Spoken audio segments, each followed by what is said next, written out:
All right. Welcome to Master the Game. I am Juce, and tonight we are playing Pulp Cthulhu, Blackheart Crucible, Lucky Rabbit's Foot. Take it away, Peter. Oh, that's me. Good. I got my teeth in. I'm ready to go. So it is Pulp Cthulhu, Blackheart Crucible, Session 17. It is time for the recap. Well, if memory serves me right, Probably won't. we started the session with going to the armory and getting all kitted. Or no, we didn't start the session there. We started the session after we had gone and had some R and all. or was back that up. the session before? You were doing good. You were You on your started way. at the armory. I Yeah, you wasn't did. even there, but I know We you went to- started at the armory. We I couldn't finished remember. up with the hotel and we went to the armory. Yes. Yeah, I couldn't remember if we had become agents that session or the agent session before. No, it was the session. we had to become. Yes, so we started at the armory and got all re-equipped and refitted to go out to the old California of the IA in the old San Francisco, and ended up out there after trying to find the cult guy. We met up with our contact in the record store. I believe we picked up some records too, along with the information that we were looking for. Yes. What'd we pick up? I forgot. Shoot. I don't know. You bought it. I did. Yeah. I can't Bad remember. Company, 8-track. That's right. Yes. Why they call me Bad Company. Yes. There we go. Yep. And then after that, we went to a coffee shop because there were supposedly, some of those cult members seen there or something along those lines, or there was like a flyer up or something. And so we went there, and Ethel had the great idea, along with Snake Oil, to pose as a dying woman with Snake Oil as her doctor, and just being in general desperate as hell and trying to see if there was anybody in the building that would be one of these people and would give us a contact. We did manage to get a meeting, so we were told to go to this street at 8 o'clock and be ready. So after that, we decided we had some time to kill, so we went and got a room at the motel. Not the hotel, the motel. We're classy. Yup. Yep. After that, So classy, we sleep with our guns. after that, while we were at the motel, Blake was extremely rude to the clerk and also started to take off his pants in front of the clerk, trying to show him his belt, but it got misconstrued in the wrong way. And so the police showed up at Blake's door in the middle of the night and were wanting to know who this sex offender might be. And Snake managed to pull it around a little bit for Blake there by playing everything off as he's just an eccentric rich guy, and Snake's just his driver, and he just really needs to get through this job, and yada yada, playing to the sympathies of the poor people versus the rich people. And it worked. The cops left, and next morning we all went, Ethel, Bonnie, and Snake all went to the beauty parlor because they had time to kill before the meeting. So Ethel went and got gussied up a little bit, and which point Blake managed to catch up with us, and an old girlfriend of his showed up in a van marked with the same salvage company that was the address that we were told to meet the guy at, and where our informant gave us the info that he's seen a lot of strange goings on at that salvage company. So long conversation after that, we ended up kind of just killing the rest of our time until it was time to meet up there. We got there and we were waiting for everything to go down. There was a guy coming to unlock the door, and then who shows up? Blake's old girlfriend, and drives all the people off and blows the whole op. So we managed to convince her that we were somewhat official and that there was someone hiding inside of her building. And so she unlocked the door for us, and we went in and we found the guy, and it all went downhill from there. Let's be real careful about who we say was my girlfriend or not. I don't want to give off the wrong vibes here, Ex-girlfriend. Oh, no. There was never that title associated. It was just a one and done thing. Bang Bunny. Lucky her. Anyways, there was a bit of a struggle inside the business. A little bit of we don't want the random lady that only Blake knew to know all the beans. So we attempted to subdue the bad guy. She tried to call the police. Some feelings got hurt, and then she got flashed with the neuralizer. You didn't have to say the neuralizer part. You could just say Blake flashed her. Well, I mean, that does fit the MO of Blake. Pretty much the same thing at the end of the day. Once you see that, you don't want to remember any of it. This is called Yeah. character progression. Blake is going to join a nudist colony by the end of the campaign. Yeah, he's devolving into Luther. Something happened in that tag team wrestling match. I don't know what. Wait a minute, Blake is devolving. Anyways, after neuralizing her the first time, he realized he had messed up a little bit, so he just gave her another one. There won't be brain damage, I'm sure. But anyways, he managed to get her to take him back to her father's place where she's staying. They got sandwiches on the way. Meanwhile, Bonnie, Ethel, and Snake roll the guy that we tranquilized up in a rug and stuff him in the back of the caddy and head to find somewhere to interrogate him, which ends up being a what was it, an aquarium? Yeah. It was closed. Happened to be closed at the time, like shut down. Yep. So while we were doing that, Blake was busy getting free sandwich and free beer, and then flashed the poor girl and her father. Yep. And then a detail that Blake probably wouldn't know at the time, but her father pulled a purple cloak out of the closet and laid it over Blake while he was sleeping in his chair, going to be sleeping in his chair. That also happened to be the same style of purple cloak that our bad guy that we rolled up in a rug was also wearing. After that, he decided he needed to catch back up with us. And so this is where we, at the aquarium, had got inside. It was great. We were trying to figure out how to wake the guy up. Maybe some coffee will work. It was a bad idea, but an idea nonetheless. So Snake went out back to the motel, which was right next door, to go get some coffee, and happened to attract the attention of the desk clerk, who then saw Snake walk back to the aquarium with the coffee and knows that that building's supposed to be vacant right now. So the police were called.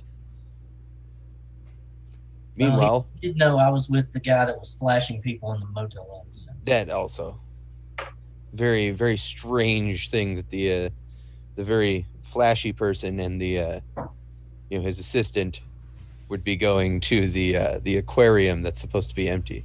It's not something that normally happens.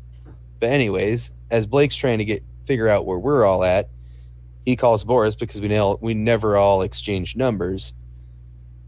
Quick conversation with Boris later. Boris hangs up on him after Blake asks about neuralizing someone too many times, and Boris pretends he did not hear that. His reception broke up. Yeah, really exactly. poor reception. Exactly. He had problems. Blake immediately calls him back to get to get our numbers, and he calls Ethel right as we are mid trying to just lie low in the building and let the cops wander off. Ethel's phone goes off, so Ethel overreacts and snaps the phone in half. And after that, Blake started driving back to the motel because he figured he couldn't get a hold of us, so he'll just go back to the motel. And on his way back, several police cars are passing Blake on their way to the aquarium. Yep. Short little while later, Bonnie's outside shooting at cars and tires, and our car as well, to try and throw the cops off of what's going on here. Meanwhile, we were trying to make a quick escape out the back door when the guy in the rug turned and said, Karameshva will save us. I think you missed an important part there where, oh no, a bunch of cops have shown up and they're about to go checking out the building because they're all getting out of their cars. What should we do? Yeah. And that's when I snuck out of the building and tried to draw them away. Yeah, she waited a few seconds before she opened up with her submachine gun. It's not like she saw cops and went on a hate killing spree. Yeah, and besides, I'm not going to kill any of them. I don't want to run my pacifist run just yet. That's why I said it, cars and tires. Exactly. I remembered that part. So, I'm at the motel, right? So I want to go in and see the clerk here. Yeah, you hear the gunfire from over at the aquarium. Pew, pew, pew, pew, pew. Oh, snap. What? Yeah, I'm definitely going in to talk to the clerk at the motel then. Okay. You open the door, cha-ching. The little bell goes off. You don't see anybody. Hey, Is it you hear? Is it miss? safe? Yeah, miss. What's going on over there? And you see a younger fellow stand up from behind the counter. Is it safe? I heard gunfire. I mean, yeah, it's across the street. We're fine. Don't worry. Pew, pew, pew. Hey, don't I recognize you? Possibly. I mean, is What are it you the doing? mask that gave it away? No, it's the whole pants thing. Pants. What? Wearing the pants or what?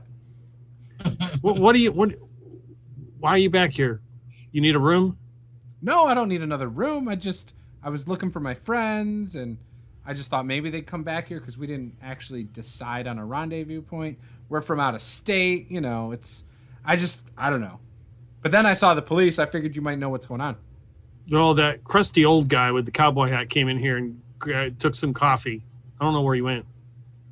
I think he went next door. So over there by that? Yeah. Oh, I'm gonna pull out the neuralizer and be like, you don't remember seeing the guy with the cowboy hat today. And I'm gonna flash it. And then I'm gonna say, but you do remember that a famous pro wrestler stayed here, and you're so excited that you're gonna buy up all of his merch for the foreseeable future. The responsible. Wow. Did you know? Hey, aren't you that famous wrestler? I am Do Latin you have America any? Tag Team Champ of the world. Yeah. baby. Do you have any merchandise I could buy? You know what? I I've have been a looking for misprint of a shirt, Grim Peeper. I could sell Sure. you that. It's a very limited edition because How much you want for it? A misprint. $100. I'll even sign. You it. sure? I'll give you 200. I mean, it's obviously worth more than that. 100 sounds fine. I'll cut you a deal. You can tell all your friends about it. Okay. Yeah. All right. Yeah. Did you have you worn it? Yes, I did wear it actually. Did you wash it afterwards? I did. Oh. Here. Just Just 20. hang on. I Okay. reach down into my duffel bag that I'm carrying with me. I pull it out and I rub my sweat on it. And then I unfold it and sign it with the Sharpie I had in my bag. Yeah. And then hand it to him. I say, you know what? Just keep the money. Just tell all your friends about it. I'll see you around. He grabs the money and hands it to you, and then grabs the shirt and takes a big whiff. When he gives me the money, I put it in his tip jar and walk out. Okay. Good luck. Yeah. Thank you. He you hear him as the door opens. Look what I got! And he starts running down where all the motel rooms and banging on the doors to show everybody what he just got. Love it. No, it was a silver Sharpie too, by the way. So I will go out and I will try to get over to the aquarium, like without walking through the police. Okay. Yeah. You see in the parking lot, there's 4 San Francisco police cars, and there's a bunch of, and they're all hiding behind them, and you can see their tires are all blown, and you can see the hoopty is there, and it has a tire that's been blown. Do I see anybody in the hoopty? Give me a spot hidden roll.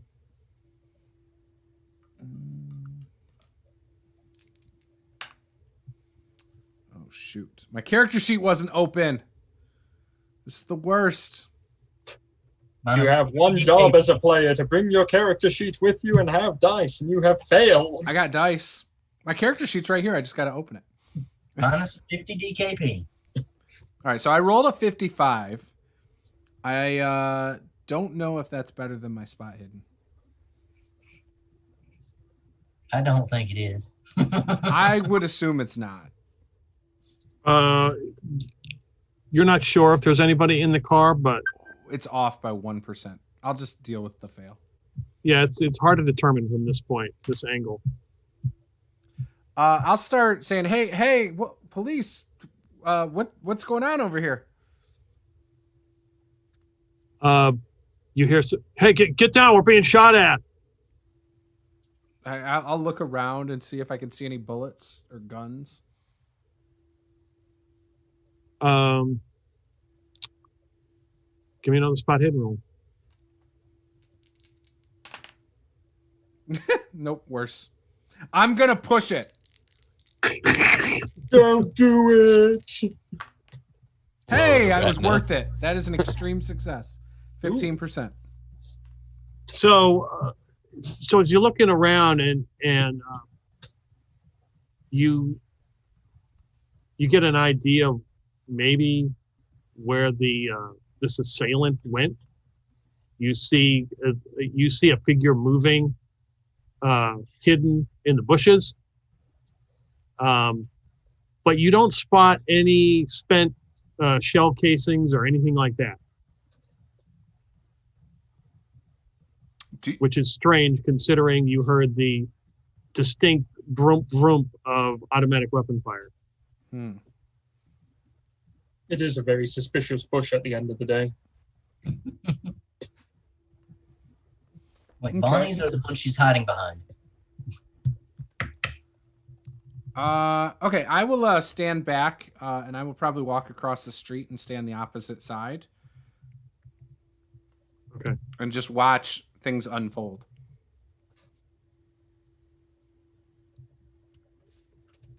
I'd like to take out the piece of paper I had with me and unfold it.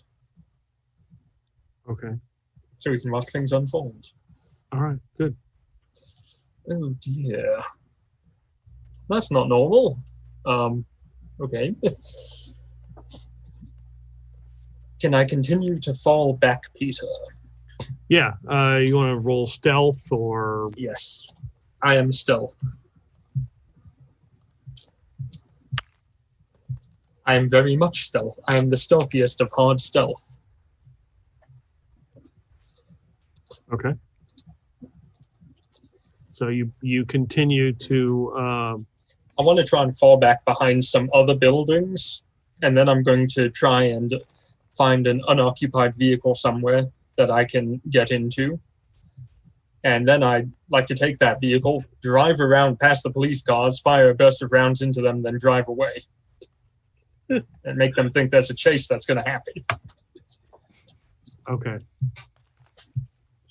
Yeah, if you head back to the motel, Okay. There's some cars obviously parked there. Okay. Blake's Mustang there.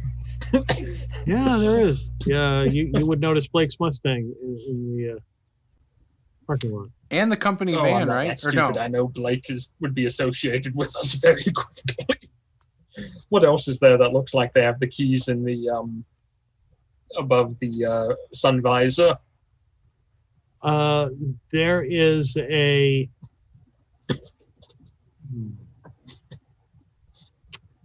There's a 74 Chrysler Newport. The windows are down. You would guess maybe that the keys would be in the visor. Okay, do I see anyone else standing around out here? You see the attendant, the night attendant, knocking on doors and telling people about some wrestler that he's all excited and that he just met. Okay. He's not really paying attention then, correct? Oh, that's a good question. Thank you for reminding me. He may want to tell you about this wrestler.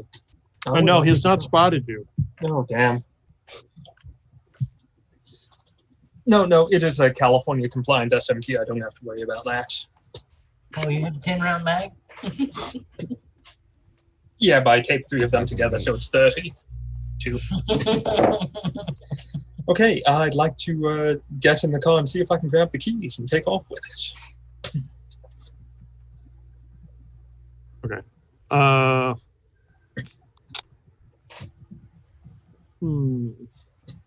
key, yeah. When you open the visor, the keys fall in your lap.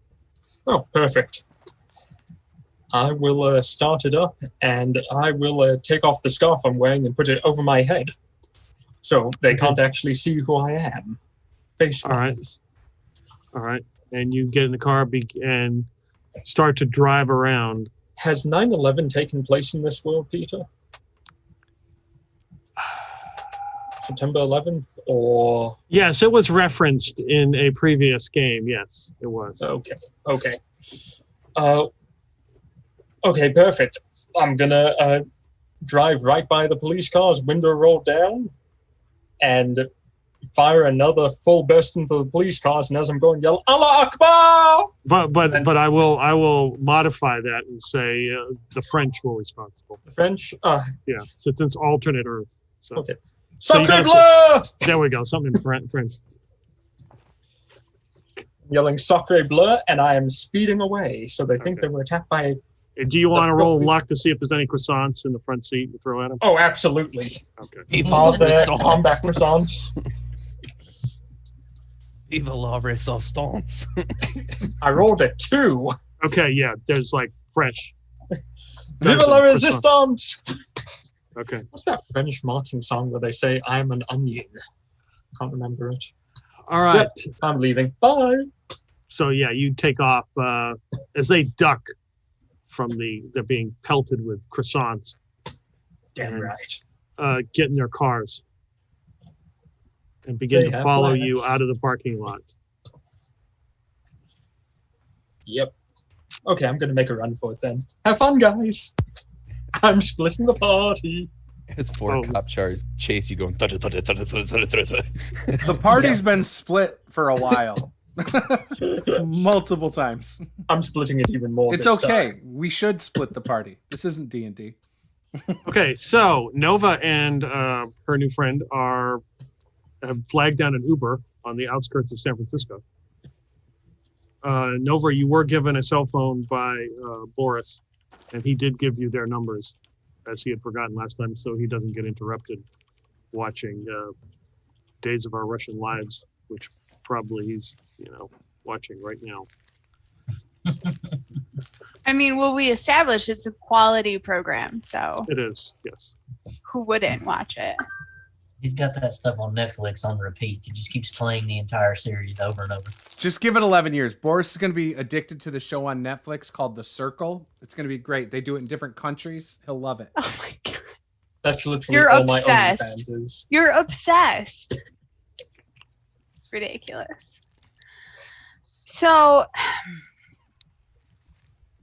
I don't know. Do you think that we should head towards this church? Do you think that we should call up, these other people I know in the area? What do you know of this church? Well, Who is I really this just priest? Yeah, I just know what Boris said. I haven't been here for a while, to be honest with you. And the last time I was over here, things were much different. Why did you leave? Well, why would you want to stay in one place too long? I am amenable to that. It is dangerous to be in one place for longer than one needs to be. If we think that we must eradicate this preacher and the duplicates he's harboring, but I think we need more information about his whereabouts and just what we're walking into. I have been briefed by my boss that this could be a potential trap, and therefore we must arm ourselves with information before jumping into it. So perhaps we should meet up with these friends. Well, and just a point of note, I use the term friends lightly. I take no responsibility for any of their actions at all. Do you know if they are competent? No, I really, like I said, I really can't vouch for them. I spent a short amount of time with them, and some people are doing better than others. Well, that is slightly encouraging. You'll understand more as you interact with them. Yes. I'll let the Prime One know. So go ahead. He puts up his sunglasses. So you see before, like he looks before you. He's wearing kind of green, loose fit trousers with kind of a brown cloak, kind of cloak jerkin, and he's got inlaid with gold with black gloves. On his back is a standard backpack, as well as a very odd looking kind of staff with a skull's head on top of it. And the stave part of it looks disconcerting. Along with a fairly large, what appears to be a rifle. It's San Francisco. You'll blend right in, sweetheart. It'll be fine. He has a gun in California. Oh my God. Just tell him it's a movie prop. It'll be okay. I will do this. Nova is going to. So, does everybody have a phone? Mm-hmm. Okay, Nova's gonna call Bonnie. Okay. All right, Bonnie, your phone is going off. Oh, let me pick it up while driving at the same time. This is perfectly safe. Everyone should do this. It's fine as long as Bonjour, you're not comment driving a allez-vous? stick. Hey, it's Nova. Oui. Boris sent me to meet up with you guys. So I wanted to check in and maybe see how you were doing, where you were located, what trouble you've gotten yourselves into. Je suis oh, never mind. Yes, bit of a car chase at the moment. I'm pretending to be a French terrorist. The others were at the aquarium, 2 of them, with a person that we captured next to the hotel at Pier 39, if I recall correctly. Well, motel to be exact. And things have gone to shit, so if you'd like to go back there, that would be great. I'm just going to take these police on a merry little chase at the moment. Okay, well, good luck with that. Pier 39, yes. You said? Yes, that's where the motel is, by the aquarium that's under construction and is about to have an entire squad of SWAT probably show up any minute now. Great. Nova's going to hang up the phone. I do. She looks over at 13 and says, I guess we're headed to Pier 39.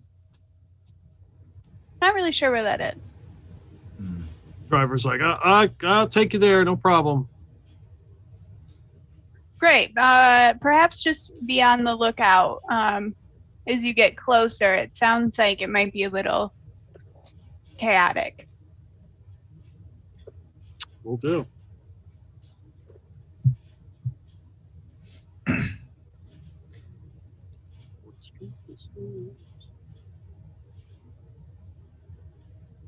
So as he takes the turn and goes past Ghirardelli Square and begins to head down Beach Street towards Pier 39 Motel, he pulls rapidly off to the side of the road as a 74 Chrysler Newport flies past him, and you can hear the cop cars sirens wailing as they are following behind. There's about 6 of them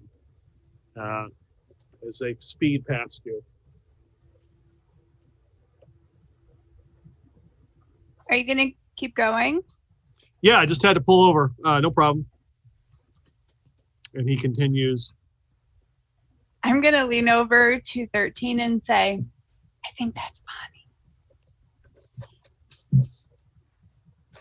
One It's okay. of your acquaintances.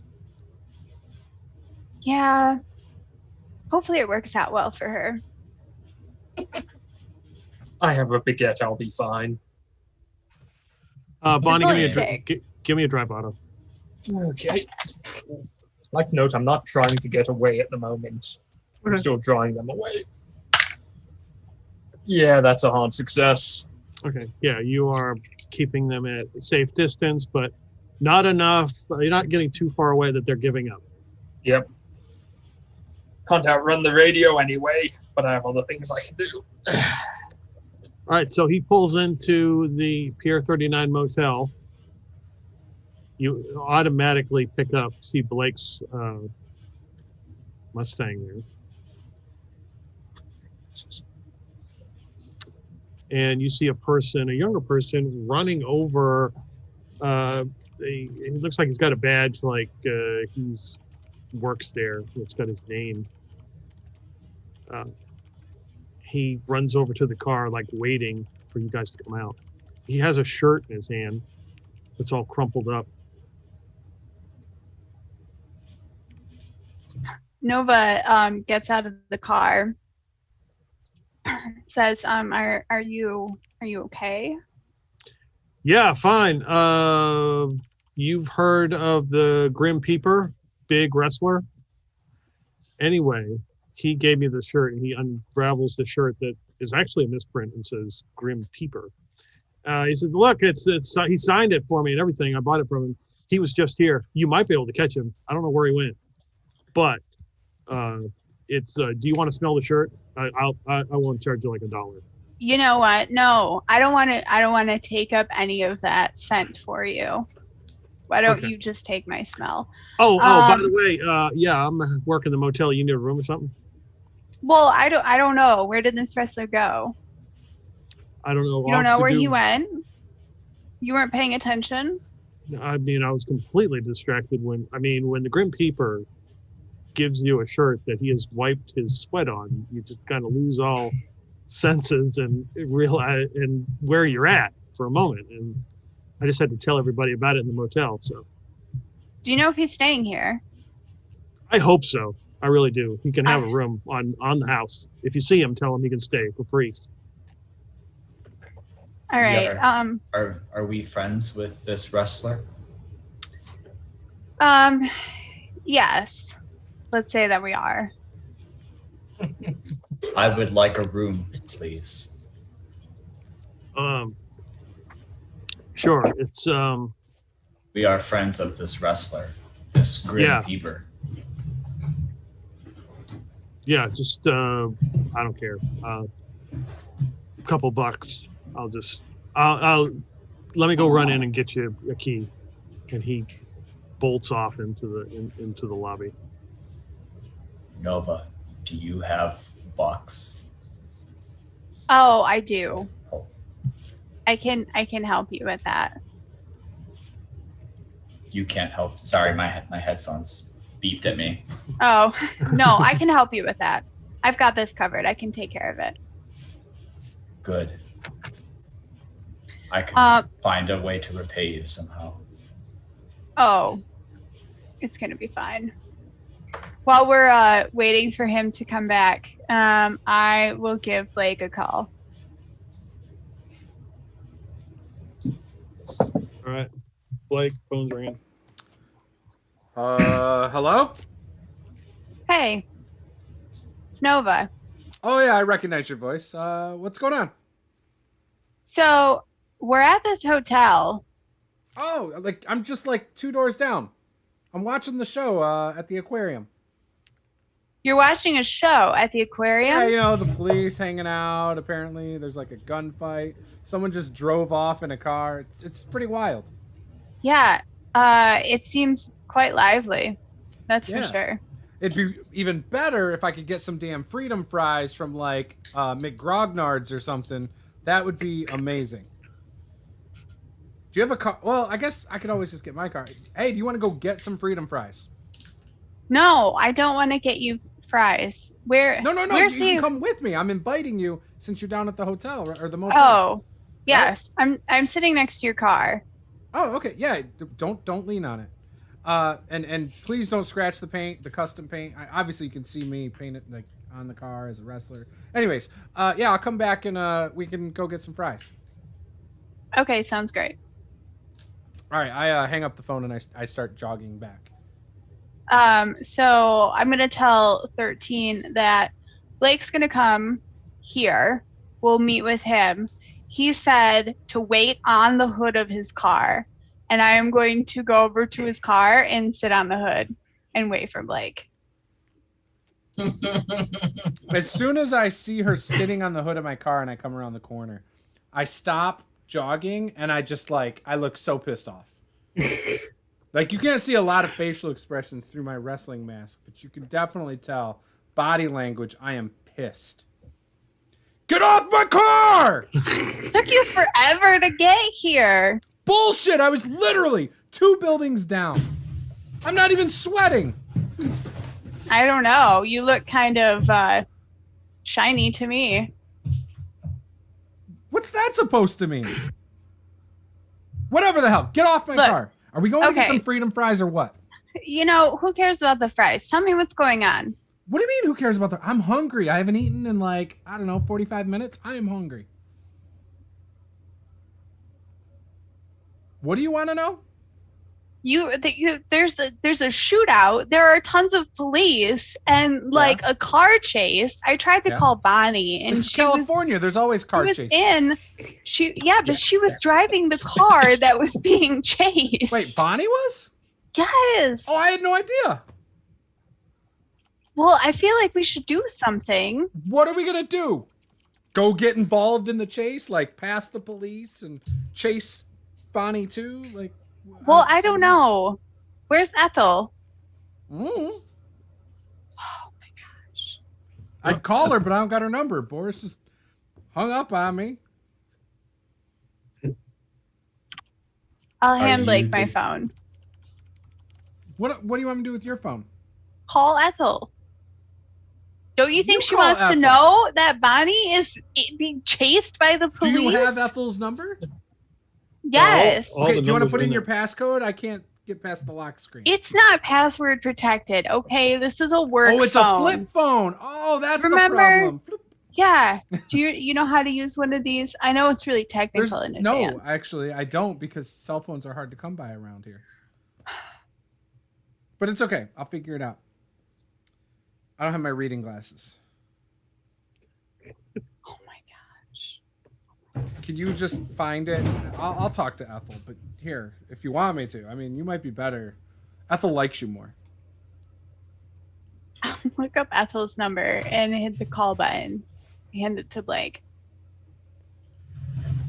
There's no answer. Ethel's not answering. Okay. Here you go. I think you got a bad number. Ethel would definitely answer her phone if she could figure it out. She is kind of old. Maybe we should try and go after Bonnie. Well, how does that make sense? I don't know, but eating French fries while your friend is in a high-speed chase doesn't sound like it's effective. I mean, there's a bunch of police. If I go through the line, they're going to shoot me. They're going to arrest me there's a lot of things that could go wrong there. At least if I watch it and I see that all my friends get away, they know where I'm at because they'll see me, right? And they'll come back here later. Does this Bonnie know the location of this preacher? Blake, this is 13. Yeah. Do you need a belt for your pants? They look a little loose. My pants are satisfactorily tight. Oh, he's a lot like you, Nova. A little bit more different, but he's a lot like you, huh? I am 13. He's named after a number. Are you the 13th child in your house? I have been ordained the 13 of the Prime Collective. What's that? It is a large intergalactic organization whose sole mission is to remove duplicates and preserve order in the solar or in the universe. Well, now that's a cool gimmick. I like it. I don't know. I've been told that this place has movies. Movies? Yes, this is California. They make movies out here. Do you want? I mean, Yes. we could probably go down to a Blockbuster, Hollywood Video. I would be intrigued to see this Blockbuster. I like 13. You're good to go, man. We can get some Freedom Fries. Maybe go hit up a Blockbuster while we're over there. They might even have Freedom Fries at Blockbuster. It's at this moment you'll see Ethel and Snake and a rug running out the back door towards the motel. Oh, wait. Did you, Nova, look. I do a quick point and then I like put my hands down. I'm like, 13 raises his gun in that direction. no. She'll shoot back. Don't do that. No, it's not don't kill her, it's she'll shoot back. I mean, he'll die. I don't want you to die, my friend. She will shoot you quick. She wouldn't shoot 13. 13's a sexual stud. I look around. Are police coming too? Do they notice? No, all the cops left and went after the car. You hear sirens in the distance. It's unsure if there's anybody else coming here, or there's a big long train following Bonnie as she drives to San Francisco. Blake, pop your trunk. We're not putting a body in my trunk. No. Open your goddamn Hang on. trunk. Hey, buddy, can we get a room real quick? He comes out. He's like, yeah. You need another one? Oh yeah. He hands you the room to 11, and he runs back in. All right, thanks, man. 11. Put him in 11. Sorry, 13. No offense. 11 is just the room number they gave us. He was the unloved brother. Oh. Well, hopefully we can redeem him somehow. All right, everyone in room 11. We can talk about this in there. I kind of wait for everyone to go in. I'm like shoving everyone in. Yeah, it's on the second floor. Ethel's got like where the guy's head would be coming out of the rug, like behind her back, so try and make it so nobody can see that there's a man rolled up in that rug. Blake, get your muscular dumbass over here. I just got us a free room, Snake Oil. You should be really happy. This is heavy. You got an old man and an even older woman. Get your ass This over rug here. is really heavy. You already got it in the room. We're good. Get in the room, goddammit. I closed the door. All right. What do you have in the rug? Does somebody It's want that to tell me guy. what's going on? Sorry, Not really. Nova, just to catch you up to speed. So we got our info. We went to go suss the place out. And there's this guy staying in this goddamn salvage shop. We tranquilized him and we were going to go interrogate him, but then the cops got wise to us and started sniffing up the location we were at. Everything started going sideways once Blake's girlfriend showed up. Exactly. What are you talking about? She just showed up. Oh, you and- wish. And ruined our sting operation. Oh, you're talking about Carol? That's not my girlfriend. How many times I got to tell you guys this? Who's your girlfriend then? I don't- She's probably been hunting you down for years. This weird one. Working on that one. Other than that, I don't got one. Anyways, he woke up. Far better.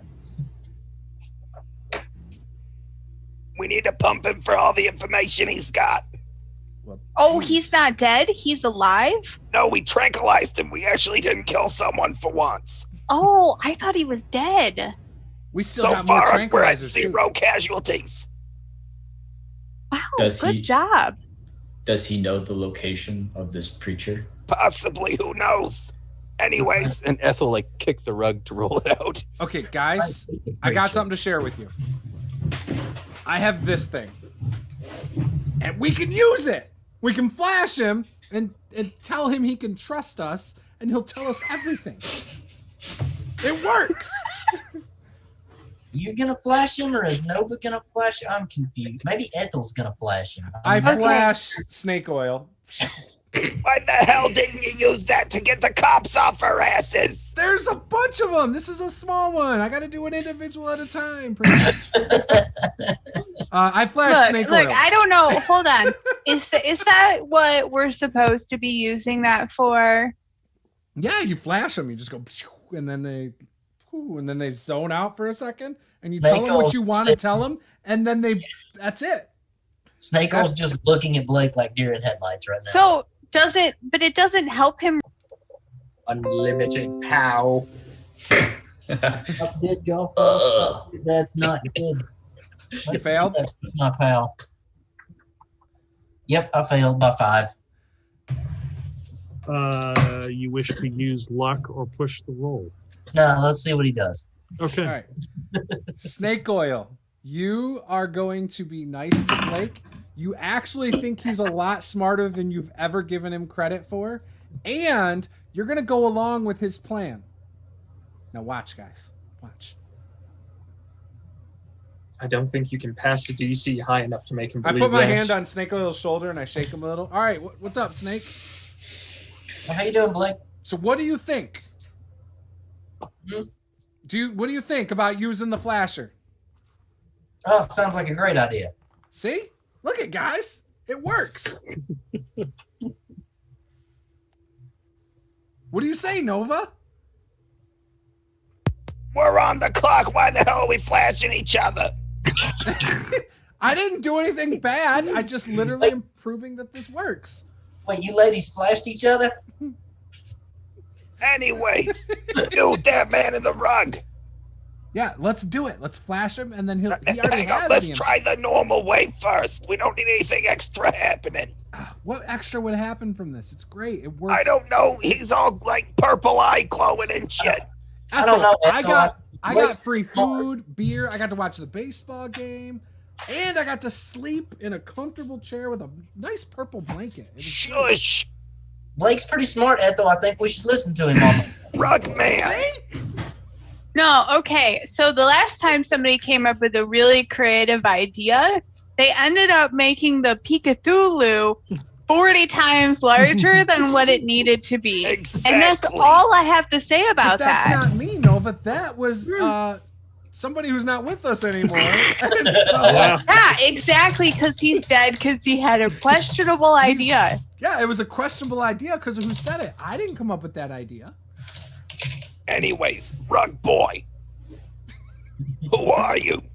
His eyes are like he spoke. Karabeshpa will save us, and his eyes were open, but now he's kind of like mouth open, eyes open. His eyes are open. He's just like frozen, not speaking. Does he appear dead? No. Kind of nudge him a couple times, see if he reacts. No, he does not. Stick a knife in his thigh. It'll wake him up. No, we don't need him bleeding out. We need the information in his head. Don't worry. The attendant here at the motel will clean it up. Let's go back to Bonnie as you have. Give me a D6 roll. D6. 6, the number of the 6. You now have 12 cop cars following you as you are driving around in the streets of San Francisco. How long have I been up to this? About 20 minutes. Okay, I'm bored at this point. I'm just going to lose everyone now. Fuck 'em. Okay. Give me a drive auto. Okay. You know, I think I can do better than that. I'm going to push the roll. Okay. I'm going to push it hard. I'm going to push it all the way in. I hope you And- wreck. Now it's an extreme success. Oh. Was a normal success. So you take, what is it, Lombard Street? Let me take a look here. The one that's Yep, goes back and yeah, you Yep. take that at about 50 miles an hour, no problem. and they just cannot keep up. They all stop. You can hear you can hear the creaking of metal and them slamming into each other as they are trying to follow you. Blues Brothers, typical. I'm going to head down Lombard Street. And what time of day is it right now? It is second sunrise. It's about almost 9 p.m. How busy are the streets? Not very busy at this hour. Okay, I'm going to head down Lombard Street and go to the North Beach playground area. Okay. If possible. And I'm going to I'll ditch the car at the North Beach playground area and then make my way down to then take Powell Street, remove the scarf from my head, hide it away, then make a left, head down Greenwich, then head to Project Safe House at Court Tower. Okay. You come up to the big concrete tower there. There's a couple people like walking on some of the trails that are around this tower. Were we given any information how to get into the safe house? No, you were just told there was a safe house there. Okay, I'm going to give Boris a call. Okay. What is it? Boris, it's me, Bonnie. Of course it's you. Yes. I'm at Court Tower. How do I get into the safe house? Just go around back, knock on door 3 times. Is there anything I have to say or tell them? Just tell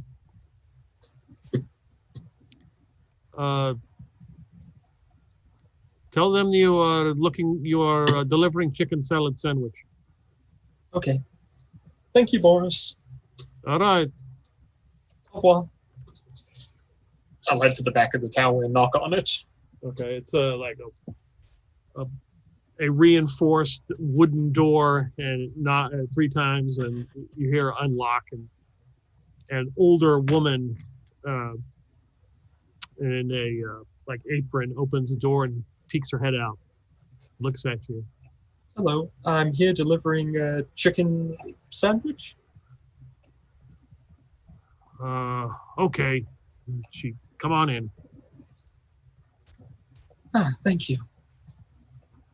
And she leads you through like a kitchen area and opens the door that looks like the freezer where they would keep meats and stuff, but it's not a freezer. It's actually just a room in the back that's got like a chair and a black and white TV screen is up there, and there's a telephone,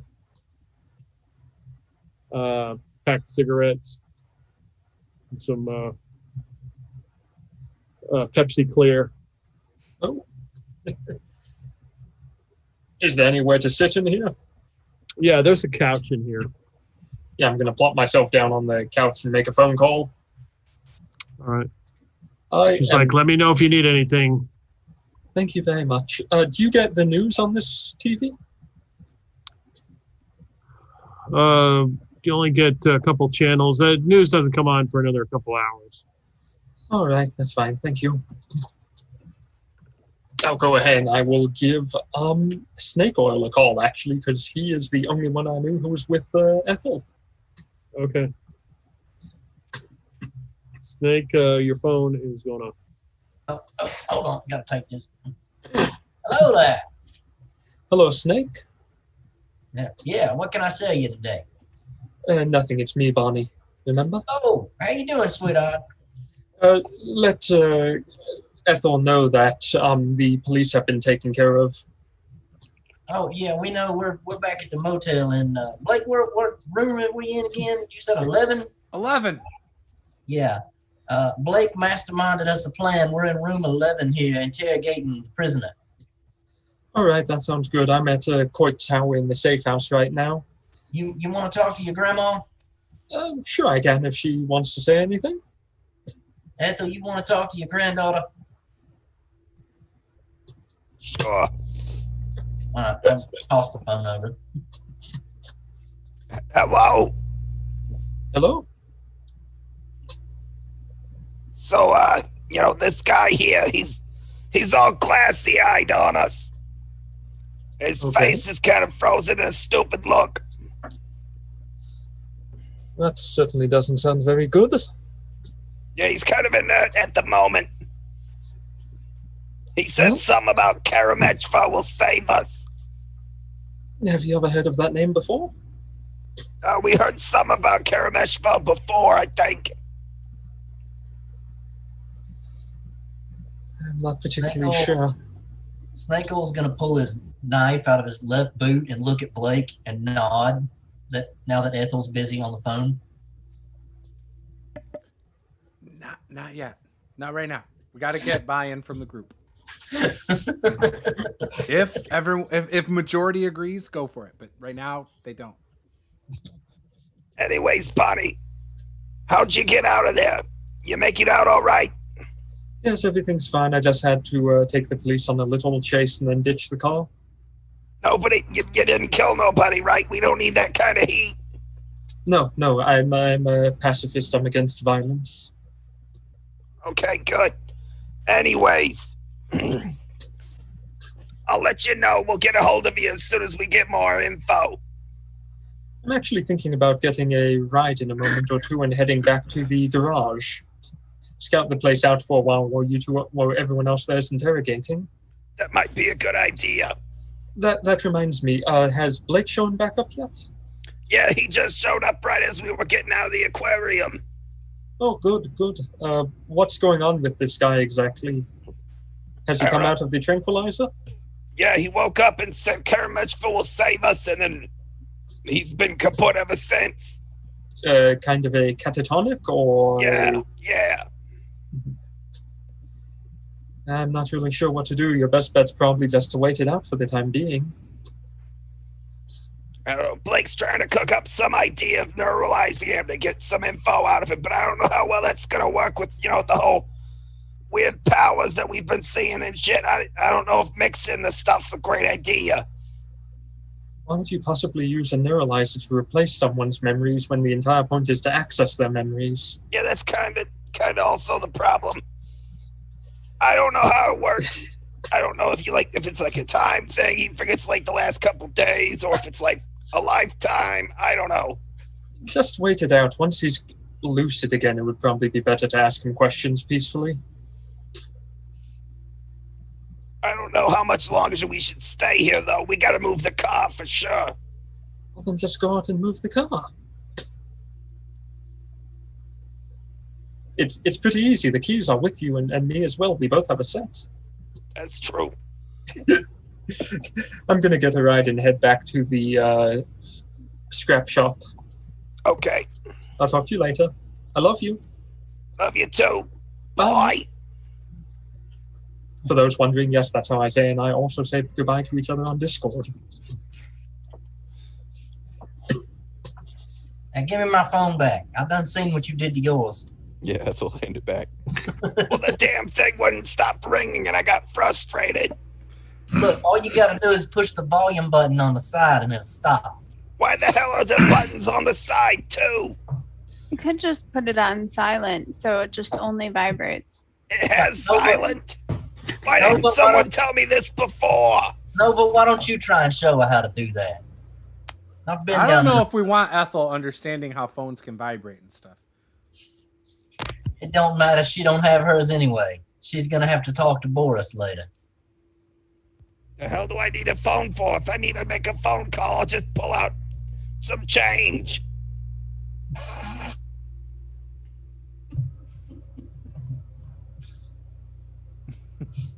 Peter, how many payphones are left in 2008 in this universe? No, they've been setting them back up. So there's actually a payphone here at the motel.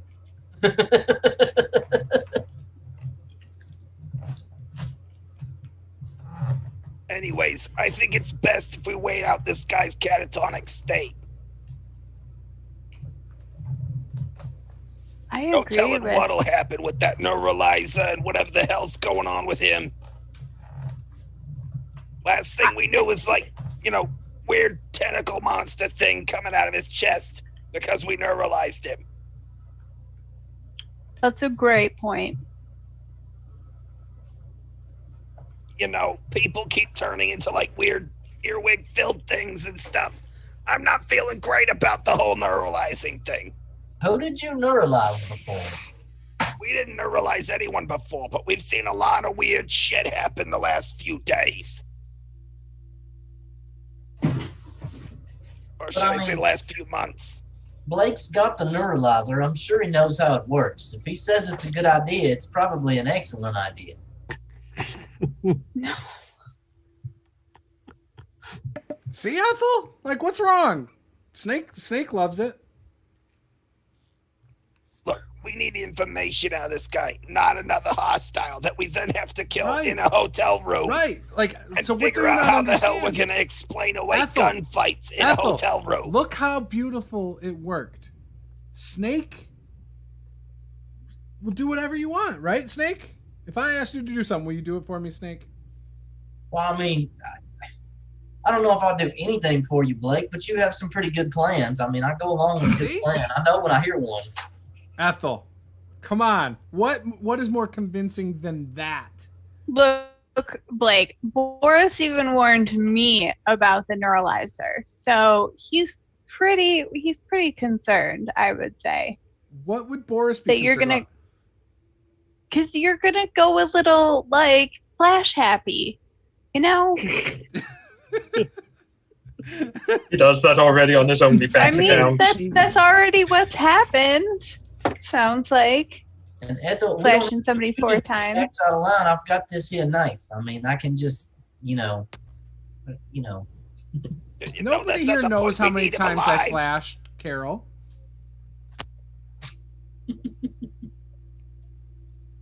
Why were you flashing Carol? Because she was getting unruly. Look, she would have been on. She would have called the cops sooner on you with the guy in the store. I had to do something. Look, Boris told me to use my discretion. He entrusted it to me. He just was like, "Hey, I have something for you. Here you go. Use it at your discretion." He didn't say, "Be careful. Don't flash anyone too much." None of that. Then. Well, why don't we try and compromise? We'll give the guy a little while to, maybe snap out of it. And if in a few hours he doesn't come around, maybe we try the flashy thing. But if he's not even speaking and he's catatonic, I don't think that your little gizmo is going to help.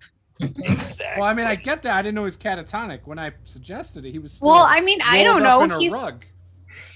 He's not moving. Probably accidentally suffocated in a rug or something. Such good discretion did something to him. He looks like Mike Tyson just delivered like 7 KO punches to his face.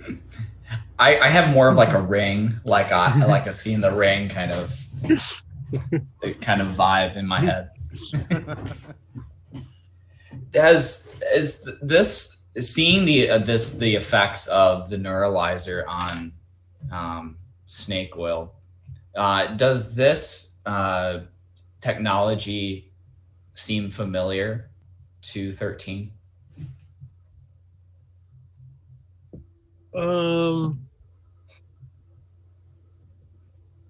Yeah, I think it does.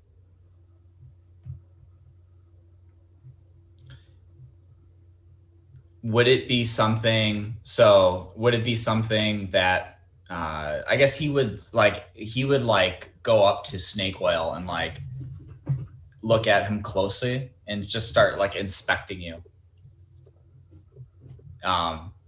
He like would put his gun down or off to the side and just start like kind of like he'd put his hands on his shoulders, and that's when you might realize that he's got like kind of claws at the end of his hands and that he's wearing Crocs.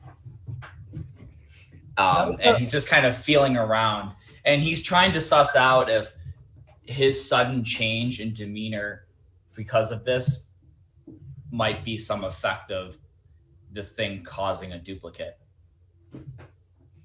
Nova, does your friend here always get so touchy-feely? I would just let him do his thing. Did he do his thing? Did you let him like paw all over you? No, but I mean, he didn't seem to need to, so he has been really nice since I've met him. But now he's putting his paws all over me. I mean, that's not different. That's not really normal. Yeah, I'm different than her. Look, how wonderful hold on. that you would notice. Look around you for just a second and tell me who in this room appears to be normal to you. Blake. He's got a neuralizer. I love how the neuralizer is what you bring up, not the fact I'm wearing a pro wrestling mask all over the world. We're talking about things that aren't normal.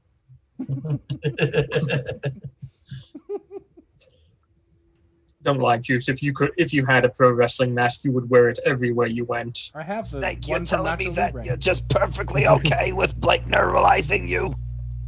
Huh? You're telling me you're just perfectly okay with Blake neuralizing your ass? I mean, if Blake thinks he needs to neuralize me, I'm sure he has his reasons. I don't think he would do that to me, though. Yeah, see? Can I tell if he's a duplicate or he has the air of one? Give me a roll. What role? Education. Education. 13 is Should very be smart. one of your attributes at the top. Yeah. Where's the check for duplicate roll? Isn't that on your character sheet? And the weird science or whatever it's called. Weird law. Oh, the Cthulhu mythos. Oh, Yeah, oh, is that a app? Yeah. No, that's appearance. Which one's? Oh. Oh, here No, we go. it's right I found underneath it. EQ. Cool. All right, now I found it. A 5. It says extreme that's good. success. Okay.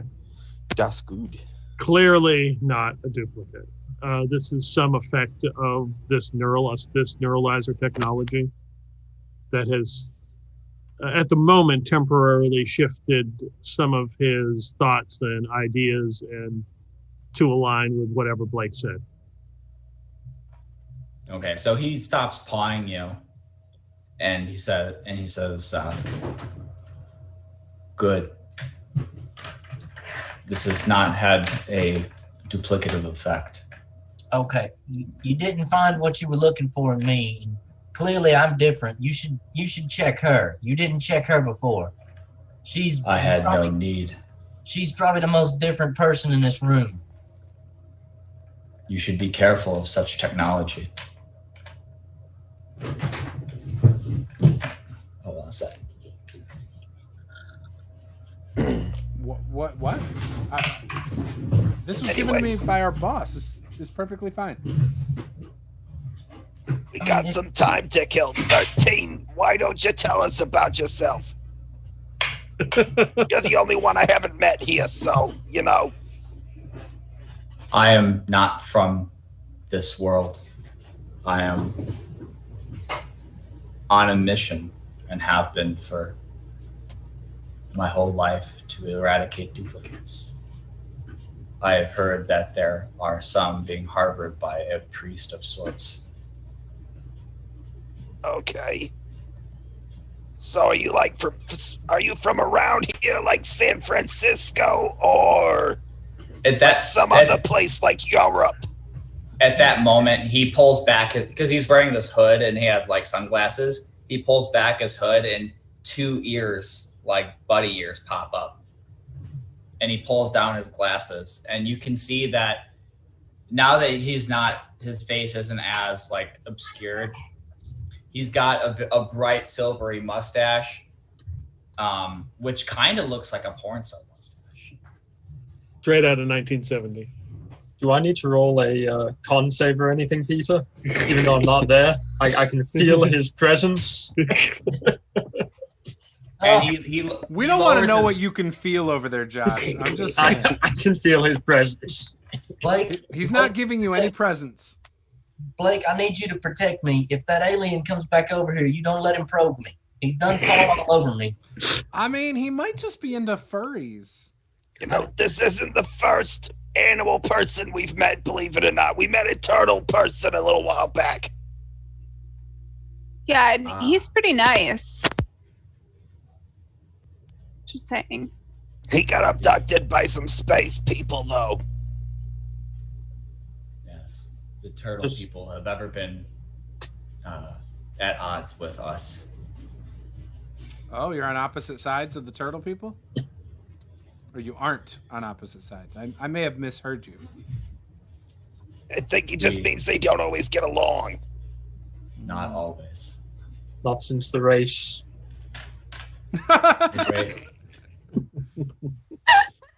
The race started it all. It started the war, the race war. Does it bother you that the turtles won? Try not to talk about it. It's But you're faster than my them. people's past. Well, No, speed but isn't are you everything. from another planet too? Me? Yeah, you. Why? No. Why would I be from another planet? I mean, I've seen you with like the purple smoke stuff, and I don't know. She is definitely from somewhere else. She changed into a bat. Oh, what? I told you about this. Down underground, she changed into a bat.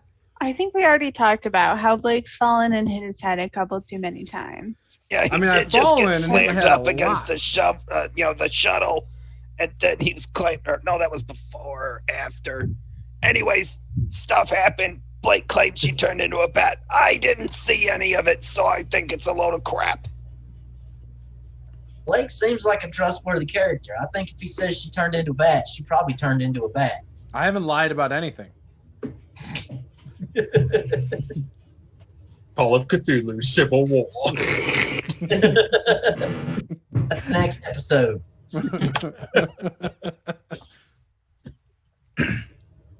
Anyways, This is still age of 13. I'm gonna go get some coffee while we're waiting, and not piss off the desk clerk this time. Could you ask for a couple extra towels? I Yeah, noticed sure. there's only one. Just No might problem. need more. Why might we need more towels? Are we staying here for a long time? You know what? There's a half dead body on the floor. Towels might be necessary. I mean, he's alive. You can see him breathing. I'm just trying to be prepared. Like, So Okay. I'll Just to go remind- get coffee. Just to remind everyone, he's not dead, he's just evil. Exactly. So Ethel, you head out to go get some coffee. Mhm. Okay. Yeah, if any of you want to make a roll about Karameshpa when that got mentioned, you can roll on Cthulhu Mythos to see if you have heard anything or recall anything. Oh, Ethel moved the car too because we shouldn't leave it in that alleyway. I'll try. This Cthulhu Mythos thing seems to be a bit outside Silas's reach, but yeah, that looks pretty Yeah. questionable. yeah, the dice aren't feeling it tonight. Bonnie, what are you going to do since you're at the safe house? I'm going to get myself another car and head down to the garage. What was the name of that dump again? The Golden Gate Salvage. That's the place. Okay. You find a Ford Pinto. Perfect. Take it.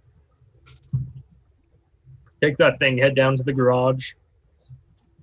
Park in the alleyway of the record store. Okay. Reads Jude's records. All right. Yep. Do I see anything?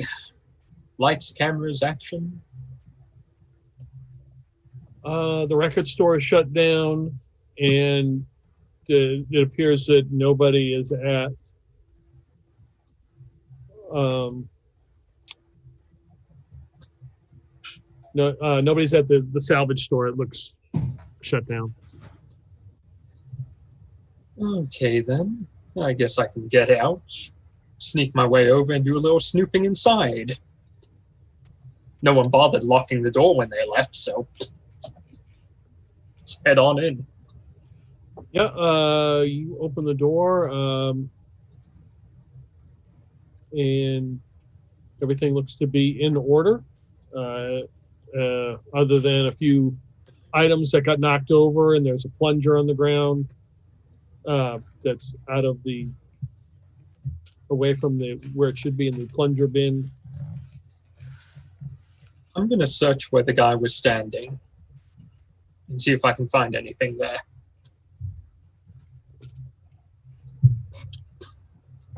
You don't see anything like that was maybe in his pocket or something, or he was holding.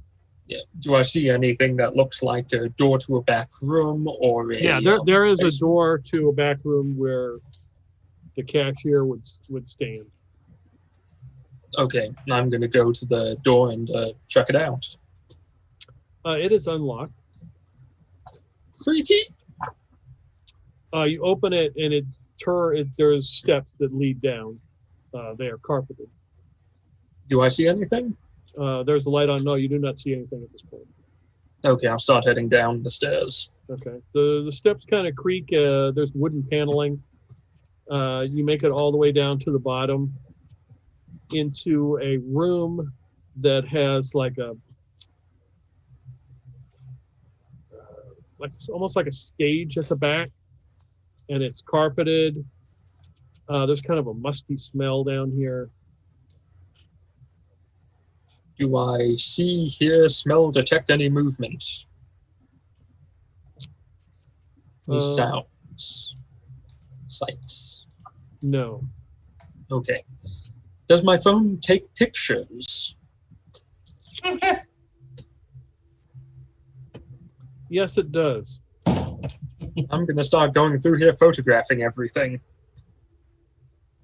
Okay.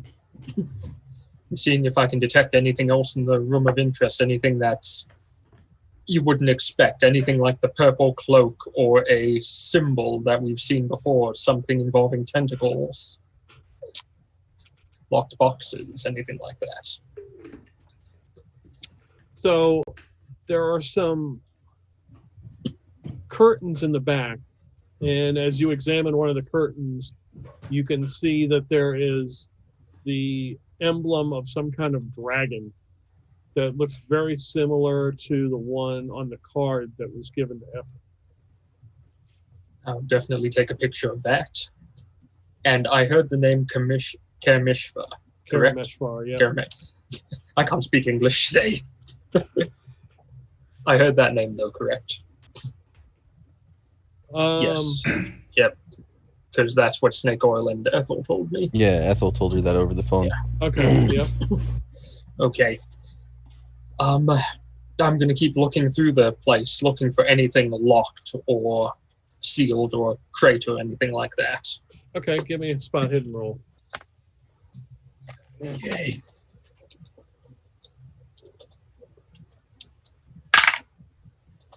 That's a hard success. I'll keep it. Yeah, searching around, the only thing you come across among some of these curtains are a couple boxes of like supplies that a plumber would have, like some pipe and some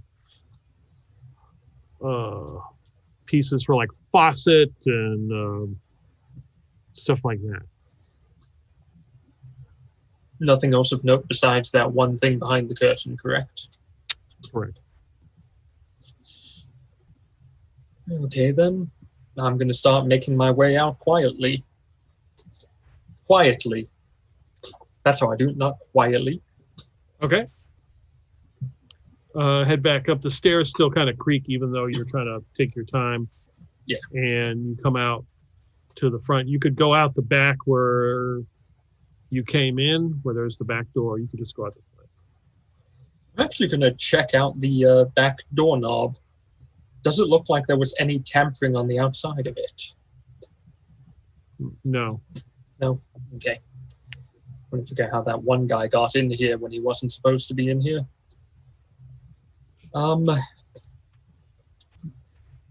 Does the business have an office? No, it's basically the where the cashier is. It's kind of like a raised desk, and as you look around, you can see where the phone had crashed to the ground when Carol tried to hit Ethel with the receiver. I'm going to put that back where it's supposed to be. Okay. And I'm going to go ahead and see if I can find any files or documentation or a notepad or anything with any writing or any idea what's going on here. A calendar, maybe?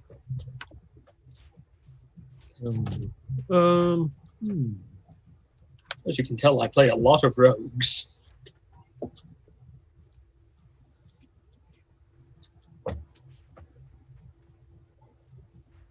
So, yeah, you do find a calendar, and it's got various days. Like today has been marked with like a purple X, and you can see the rest of the month of January. There's a couple purple X's that have been marked. That's the only thing that strikes you as odd. Everything else looks like it's associated with the business. Okay. And can I make a note of what the other days are? You just send it to me in the future or something? Yeah. Okay. Because now that I've seen this, I'm going to hop in the car again and take a trip back to the donuts shop and the coffee shop. Okay. You are headed to the donut thing. Yep. Murphy's Law coffee shop. Yep. Ethel, you are headed out to check on the car? Ethel's going to move the car if there's anybody snooping around it. So when you head out and go around the motel, passing the attendant who tries to get you to see if you want to sniff this shirt that this famous wrestler has sweated all over. I'm going to tell him he really needs... You really should get the Brown Streaks merch. It's much better. And then leave. As you go around, you see that there is a San Francisco police car next to yours, and there's a tow truck there. All right, so Ethel's going to come walking up. Oh my God, thank you so much. You finally found my car. Is this yours? It got hijacked. Oh my gosh. Yeah, earlier today, I was just coming out of the doctor's office to get this cough taken care of. He takes a couple steps back. Anyways, I was just about to walk up to it when some asshole drove off with it. I've been searching all over town for it all day. My knees are killing me. Oh, and he got me a flat. Thanks, guy. The tow truck driver comes over. He's like, where are you at? You want to just tow it to your place or something? Yeah, we're just staying at the motel next door. The dumbass just left it near a hotel, I guess, or the motel. Okay, yeah, I can do that for you.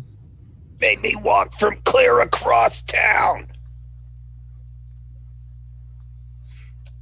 Can you believe it? The nerve to steal an old woman's car. All right, give me a fast smartphone. All right. That is really bad.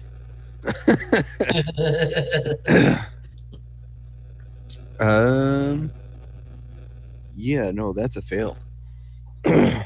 Push it. I don't know about that one. You can use luck. I don't have enough. Push it. Push it real good. It always goes real bad when Ethel pushes rolls. Like when she pushes. Police officer's like, yeah, we'll tow the car, but you're gonna have to come in later. I'm gonna really need a statement from you and find out because this perpetrator shot at the police, and there's high-speed chase, and they're currently on the loose. So, Swear I saw a baguette in his hand. yeah, well, we'll have to deal with that. Anyway, why don't you just we'll tow the car over, and you just come downtown with us, and we'll get your statement before it gets too late. Okay, thank you, officer. You've been more than reasonable. So the tow truck driver hooks up your hoopty. Are you going to ride in the truck with him? Let me just go and get my purse. Okay. Ethel come back to the hotel or the motel. Well, he's going to take it to the motel. Oh, I thought they were taking the car to the impound. No, he's going to take it to the motel. The police officer just wants you to come back to the station to give a statement. Oh, yeah, thank you so much. It saves my knees so much walking. Ethel climb on in. All right. It's not very far. He pulls out into the road, immediately turns. So where are you parked at? Where do you need to park this? Just right there along the front row where we're staying in room 14. It kind of gives you a sideways look, realizing that the rooms only go up to 12. He pulls up the front. Whoever's in the motel, you hear a truck pull up. Silas will head outside to see what's going on. You see a tow truck with towing the hoopty into the parking lot. Oh, dear. Ethel, did they find your car? Yeah, they did. Bless this young man's hot. I was just telling him how I had to walk all the way back from the doctor's office. What are you doing way down there at the end of the parking lot? You're in the wrong room. I thought we were staying in room 14. Yeah, that's why I told you not to go walking alone. What do you mean? I thought we were in New Jersey. Look at the last door. Look at the door at the very end. What's the number? I swear we were put up in room 14. Does it go to 14? Maybe there's one in the back. Thank you so much, sir, for bringing my aunt and her vehicle back. I will be taking her back inside now.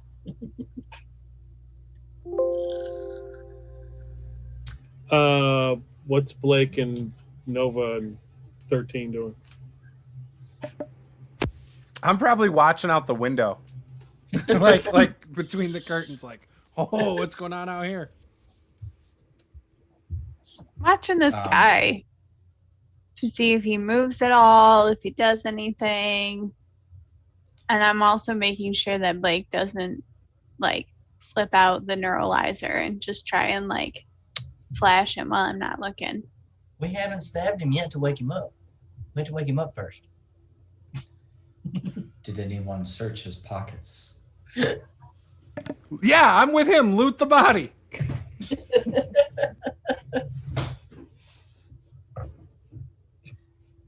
And if not, 13 would start emptying the contents of his pockets, any bags that he may be carrying. And if there are, I guess, not that he would go very deep, but he would also check his body to see if he's got if he's mutilated himself to actually create pockets, shove things in his body. Like a full cavity search. This is getting very dark very quickly. Remember, when you're slipping your hand, you have to do the credit card swipe along the crotch, and don't be afraid to get in there. You have to make sure there's nothing up there that could be dangerous. Right, Peter? You know what I mean. You had to do it too, didn't you? You guys need to keep your basic training stories to yourselves. Ooh, I had to do it to people other than basic training, let me tell you that, and it was not fun. You don't notice anything irregular about this person. There's nothing in his pockets.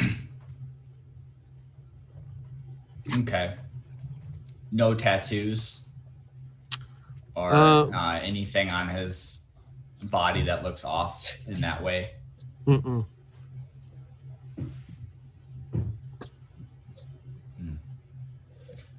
Where did you find him anyway?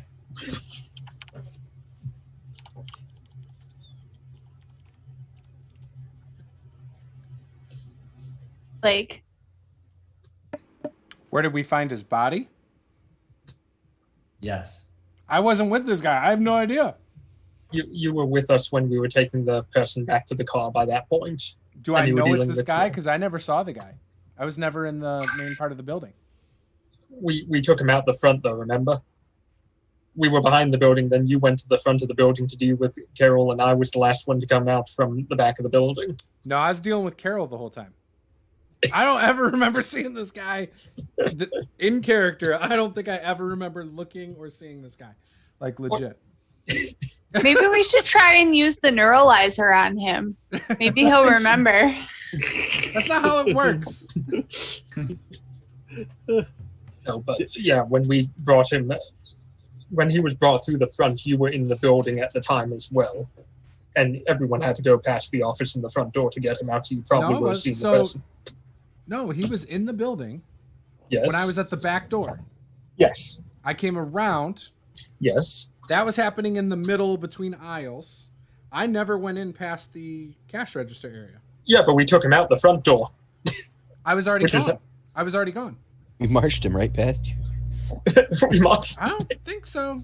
I don't know. Maybe I'm wrong. I don't know. I remember it differently. Because we left before you. That's only because I was sweet talking Carol. So we I He was actually so think I- distracted I by Carol. I actually thought I left before you guys with Carol. Nope. I did too, honestly. Because we didn't know that you used the nerve. Look, and this is not Snake being flash. He legit thought I left earlier too. Yes, but then we'd have known that you used the neuralizer because it creates an incredibly bright flash. And we didn't know No, you used because the neuralizer. well, yeah, you knew there was a flash, but like that was it. Because it wasn't like I did it in front of you. Ethel turned away and went back to you guys to handle the situation when I flashed. We were carrying him out in a rug. Not yet. Point is, Anyway, point is that nobody actually knows where he's from, I guess. None of us Yeah, I have no know. idea. I don't know anything about it. I'm still outside. Call anything about this Karameshva, but that seems to be the only thing of suspect about this person, besides his catatonic state. I'm wondering if this is a waste of our time, and there are other leads that we should be following. I have no idea. I would assume this has something to do with the priest that you're after, though.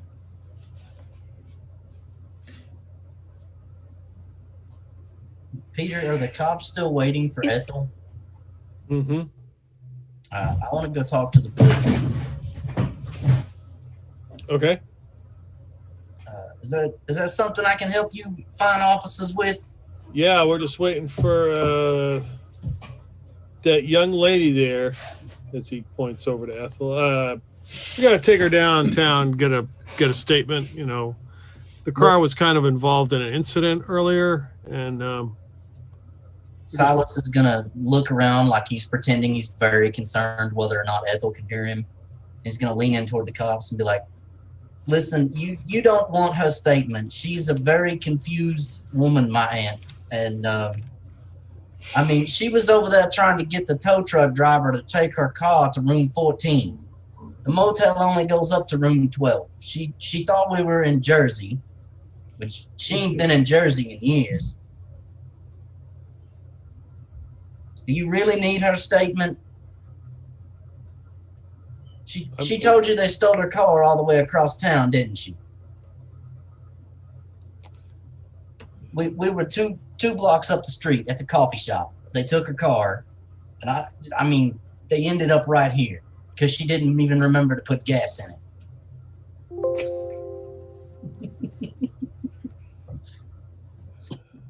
Yeah.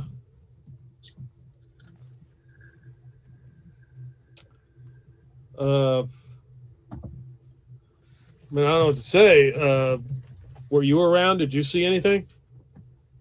Somebody took off in the car while we were trying to get some coffee and donuts. I'll tell you, don't go in that coffee shop and order a black coffee because they don't know what that is. Did anybody else see what happened tonight? I mean, No, not that I'm aware of. We ordered a black coffee. They spent like 30 minutes making me a cup of black coffee. All they had to do was start making one of those fancy coffees and stop once they filled it up with coffee. And that confused them.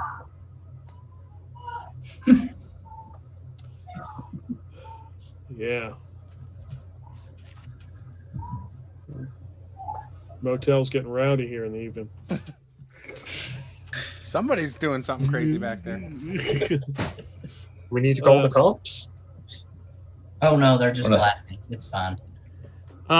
It's like, yeah, well, I guess we don't need to bother your poor old aunt. Shouldn't seem much trouble. I appreciate it. I need to get back over there and take care of it before she wanders into some random person's room. We got to get her to the doctor. So go ahead, give me a roll. Was it fast talk you got? Yeah. Okay. Fast talk. Okay.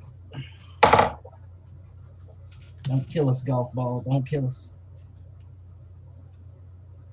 Hard success. Yeah, sure enough. As he's standing on the other side of the car, his cop car, and you can hear like the radio go off inside. He opens the door and reaches in and tosses like a purple cloak out of the way and picks up a phone, a receiver, and begins talking to somebody and hangs up and closes the door. He's like, yeah, we'll go on and get out of here. No problem. If if she recalls anything or you recall anything, just let me know. Just call us down at the station. Oh, okay. Now, what precinct are you out of? I don't want to call the wrong station. Yeah, we're just I'm out of North Beach. So have you got like a number I can call to just get in contact with you so I don't have to confuse other officers if something comes up? Yeah, no problem. He reaches in and pocket and hands you a card. All right. Well, have a good day, officer, and I'll turn around and start back to the motel. All right. And that would be a good point to take a break. Oh, good. I can go see what the hell they're doing. We'll be right back.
Biased because they don't make any condiments out of corn. Welcome back to the stream. Sorry, Iowa, that you are biased and you don't make condiments out of corn. It's all good.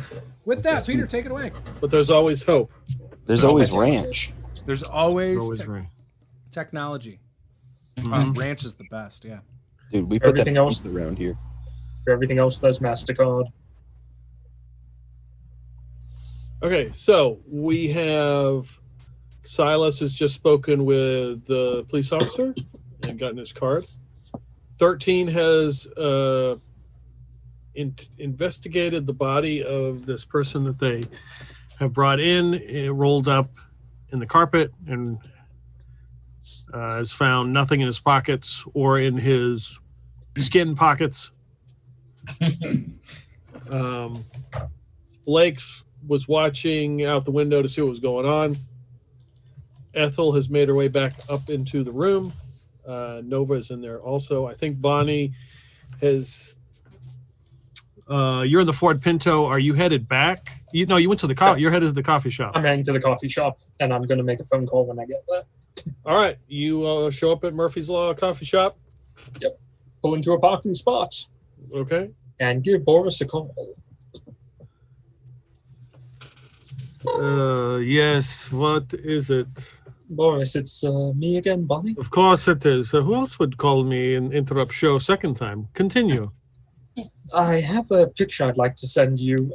Do you know anything about Karamishva? If he is he an entertainer or something? No, he's some kind of being these people keep talking about. I don't know much about him. I will pass on name. Let's see if anybody knows anything. I'm going to send you a picture of something I found in the basement of the Golden Gate junk scrapyard. It's very strange. It has a dragon on it. Should I just Of text course, it to you? yes. Dragons are very strange. It's a symbol that's on a wall in a place it probably shouldn't be. I'll text you the image. Could you go ahead and get someone to take a look at it, see if they know it? Sure, I will. Yes. It may take a couple hours to download to actually look at, but that's fine. That'll be fine, yes. I'll then say thank you, bye. And I'll text him the picture Okay. at the incredibly slow rate of text. It's got the sending bar. It's like 10%. That's fine. I'll step out of the car and head into the donut shop. It really sends instantly, but Boris isn't going to look at it till it shows off. Exactly. I know.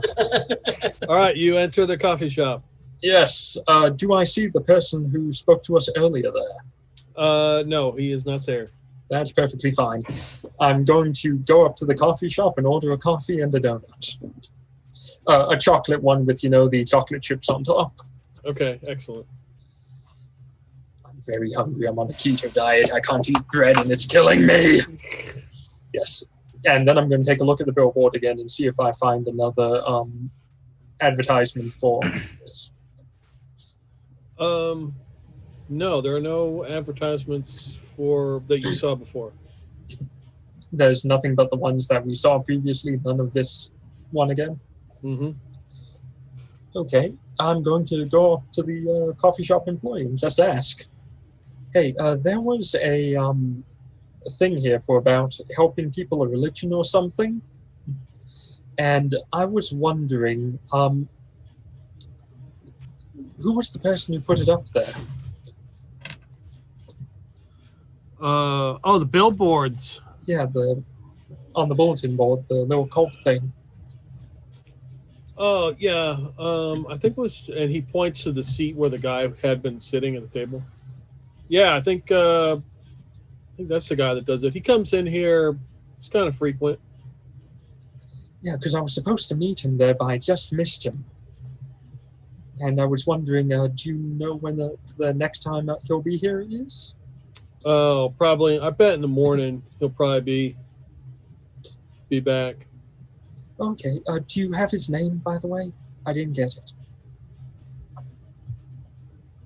No, I didn't catch his name. He just has Lucky. That's usually what we write on the cups. Okay. Thank you. What can you tell me about Lucky? I was kind of nervous going there, and I didn't want to, have anything happen. Is he a good man? Yeah, I mean, he just comes in here, reads his book, and orders some coffee and eats a donut every once in a while. What type of book does he read?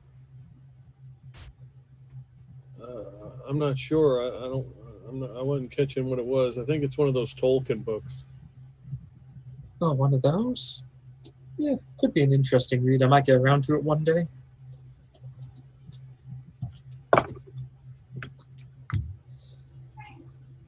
Joe! Yes. I'm in the middle of it. Well,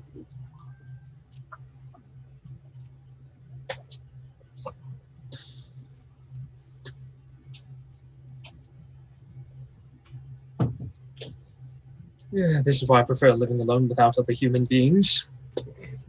Assholes. Gonna murder someone later tonight, don't tell anyone.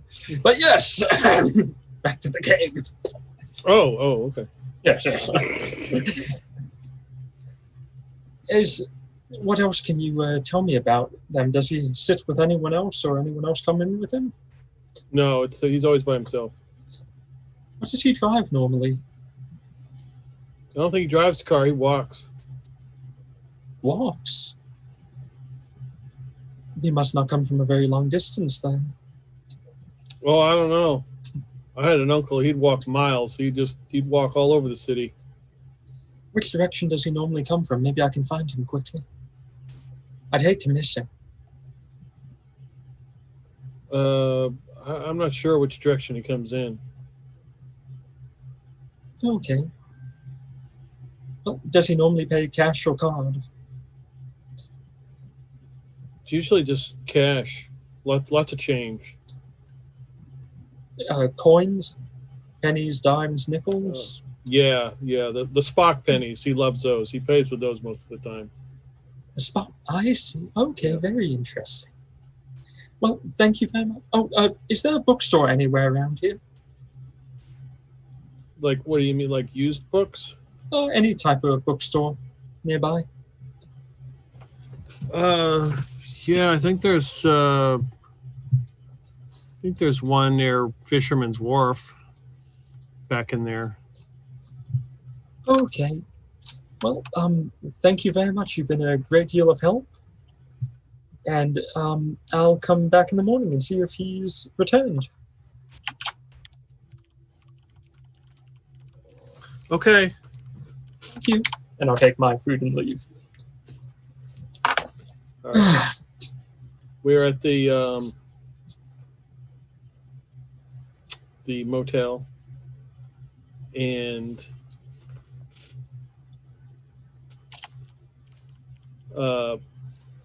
so you've investigated the body. You don't find anything. Ethel, you're up there, and Silas is coming back, and there's a knock at the door as the tow truck driver has come back up.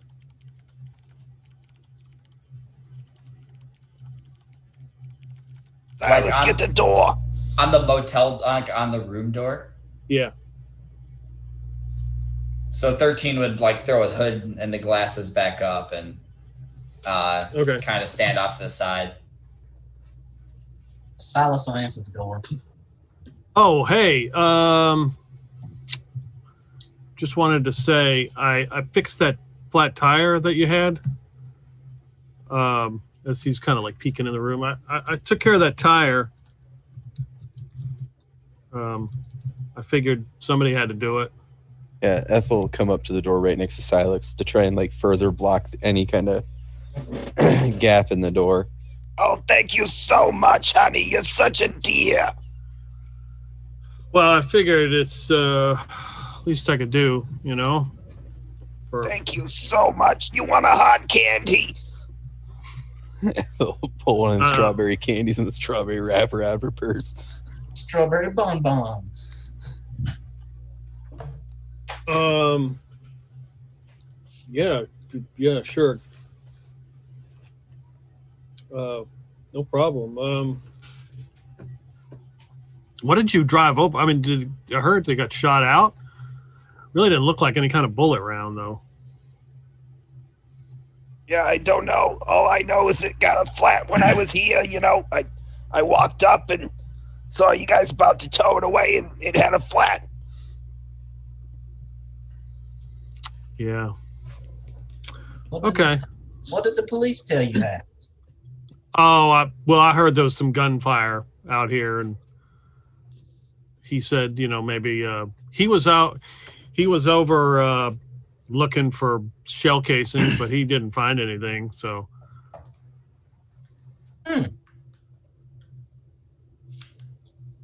That's strange. Must have been a professional. Yeah. This is the tow truck guy saying all this? Yeah. Okay. Thank you very much. What do we owe you for repairing the flat? Oh, nothing. I don't mind helping. Oh, Aunt Ethel, this kind man has replaced your flat tire, and he won't even take any money. I know. I mean, I got a hard candy. That's good enough. Are you sure I can't pay you? Is there an sure. insight check? Is there something we can do? For who? This guy? Yeah. You could roll a psychology roll. Yeah, this seems fake as hell. I've got a 10% chance. I don't know, Blake. I did a pretty good job convincing him she's a senile old woman, so. I legit rolled 3%. I have a regular success by one. I'm going to spend 1 luck, so it's an extreme success. Okay. All right, Blake. Here we go. I'm saying that's an easy way. Just pull back the curtain on the window and look outside and see if there's a bunch of cops lined up there.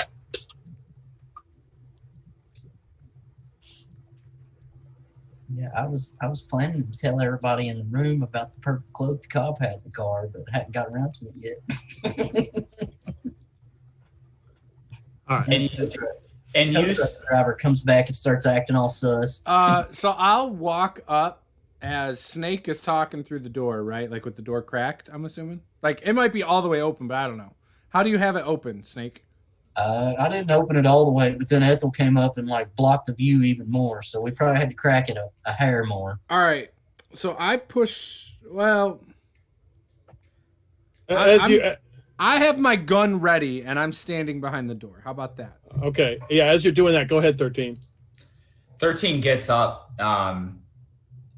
and he says, "I have some questions for him. We must invite him inside." Inside? Are you sure? He leans forward and he says, "He's one of them." You want a coffee? And he gets his gun ready as well. Come on in, we'll give you a cup of coffee. You sure about that? Yeah. Oh, yeah. It's good coffee. I make it like we do back in Texas. Good and strong. So You look like you've been up all night on the job, you know, repoing cars and whatnot. I You look reach like between him with a free hand, grab him by his collar, and pull him into the damn room. okay, Okay. He's like, whoa, I'll take the coffee. All right. Okay. as Blake goes to grab him, I'm gonna try and take the other side of the rug and throw it over the dude laying on the floor. Okay.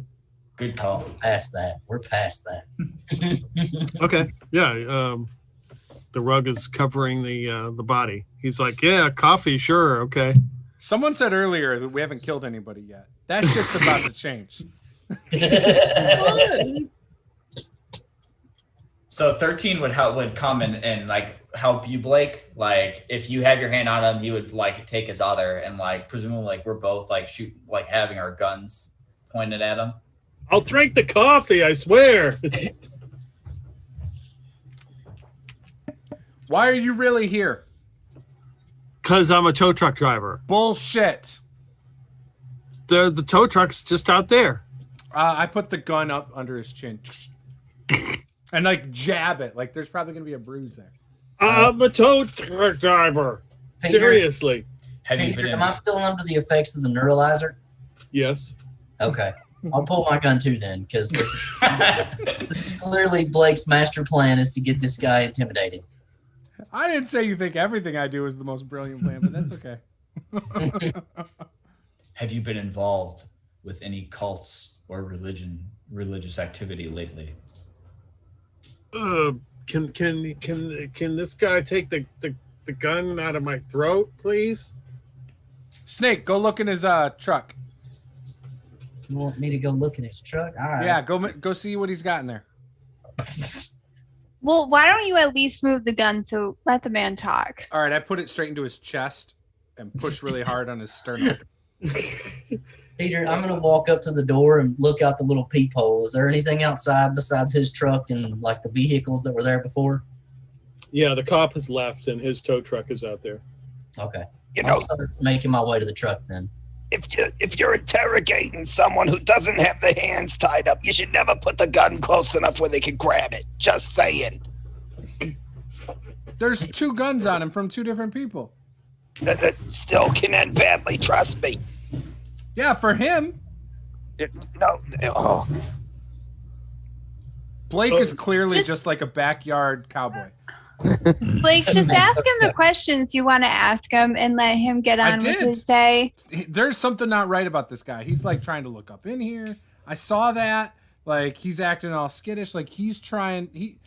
I think he's with that cult.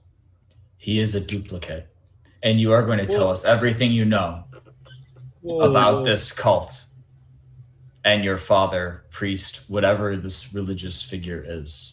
I let go and I back up as he's saying all this with my gun. Wait, now I got a brother, and I mean, like we have, and I had a cousin that we kind of looked alike. I don't know what you're talking about.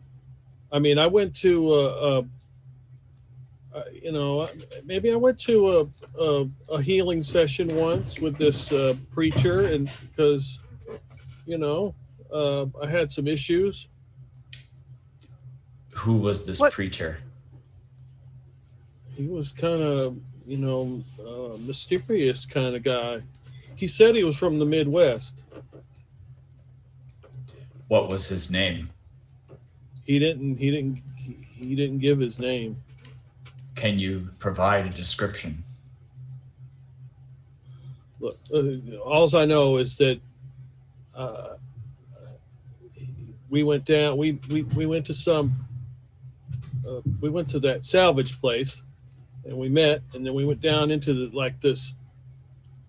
basement, and this fella came out in these robes, and he had like something on his hands. I don't know what they were, but when they grabbed me, it was like somebody grabbing me with a vice grip. And all of a sudden, whatever issues I had were gone.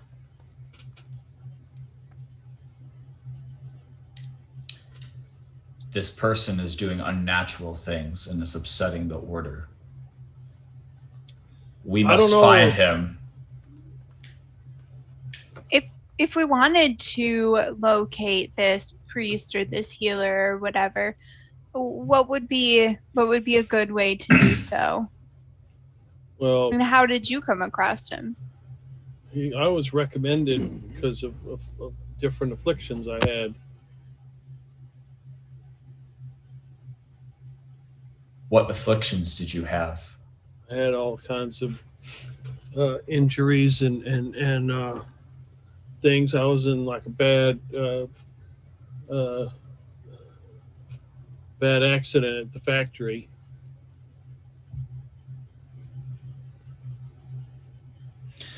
Like a fire?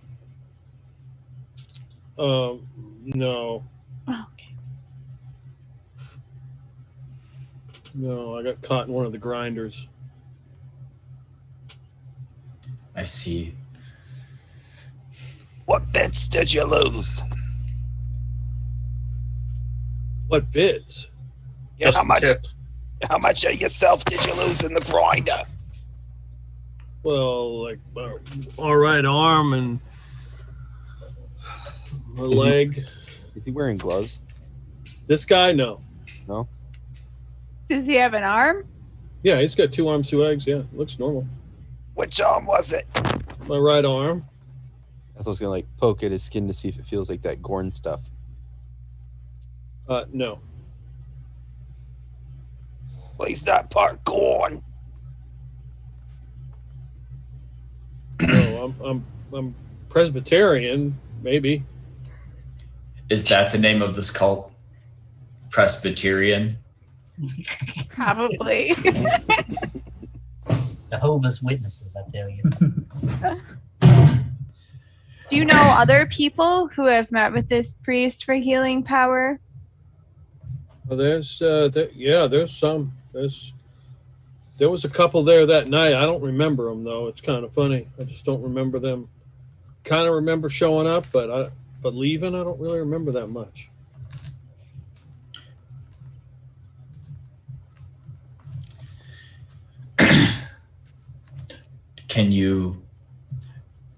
Did you go to them?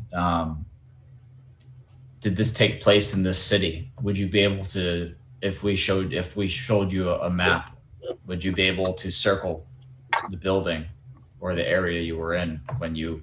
Yeah, it was it was that salvage place. It was in the basement.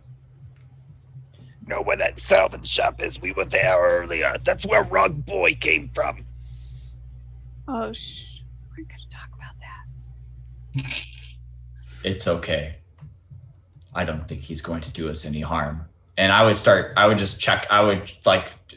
forcefully check him and for any kind of wires or any sort of technology that he has on him.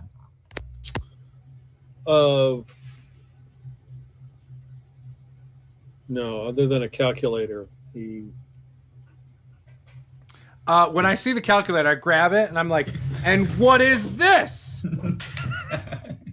The calculator? I knew that. I just kind of tuck it back into his shirt pocket where I pulled it from. If you notice, though, the symbol on the back, it's a communist calculator. Where all the numbers are even. Exactly. Equally distributed numbers.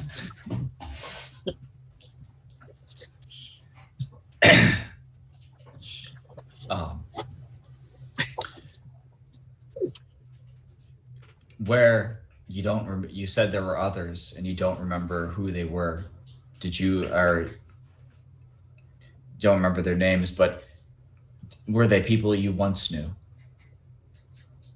No, I don't remember. No. This guy that grabbed you and took away all your afflictions. What did they do right before he showed up? I don't remember much. I was down there in that basement, and then there was some carpet, I think, on the floor. And yeah, I think there was some kind of door that opened up in like a platform, and he just came out. And then all of a sudden, so like I said, he grabbed onto me, and then all of a sudden I was fine. And then I remember going to work next day, and I felt great.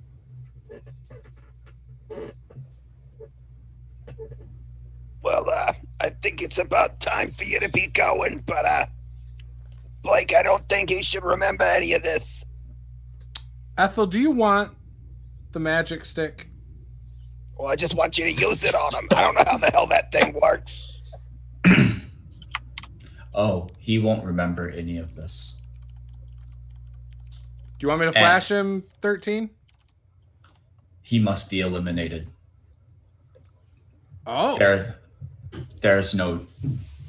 He cannot be let free.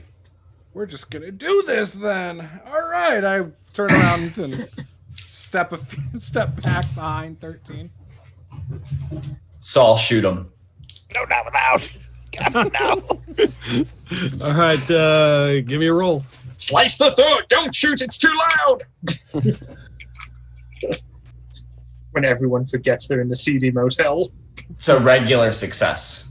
So, Ethel, did you get those towels or no? No, I had to talk to this damn tow truck driver.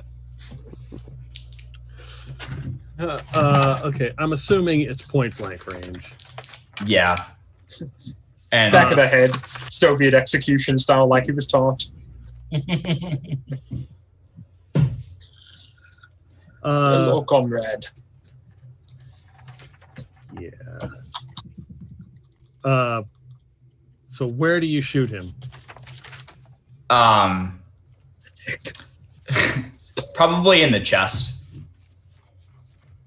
Figure, you're assuming that point blank. Yeah. That would be good enough. No, shatter the spine as well, otherwise he might scream. So the weapon goes off from 13. It's just like a blue flash. There is no sound other than like the click of his finger maybe makes a noise. And this guy just is standing there 1 second, and then the next second he's got a hole in his chest that's just burned right through, and he just falls to the ground. Oh, thank God you got some kind of alien shit gun. Does that continue to pierce out of the motel or anything? 13, give me a luck roll. All right. Luck roll. Had to say something. Notice how everyone gets super upset whenever Blake flashes people, but when 13 does it, they're fine with it. That is a regular fail. Or just a failure. Okay. So you shoot through him, and as you look, it's through the wall into the next room. Are there people in that room? Estel's gonna like poke her head through and look. That's another luck roll right there, lady. There were. You see, so you see Do you a want man. me to make that luck roll, Ethel? Yeah, or yeah, do you why want don't to do it? You can do it. I have Better. almost no luck. Okay. There was a child in there, but now there's only half of it. Way to go. Okay.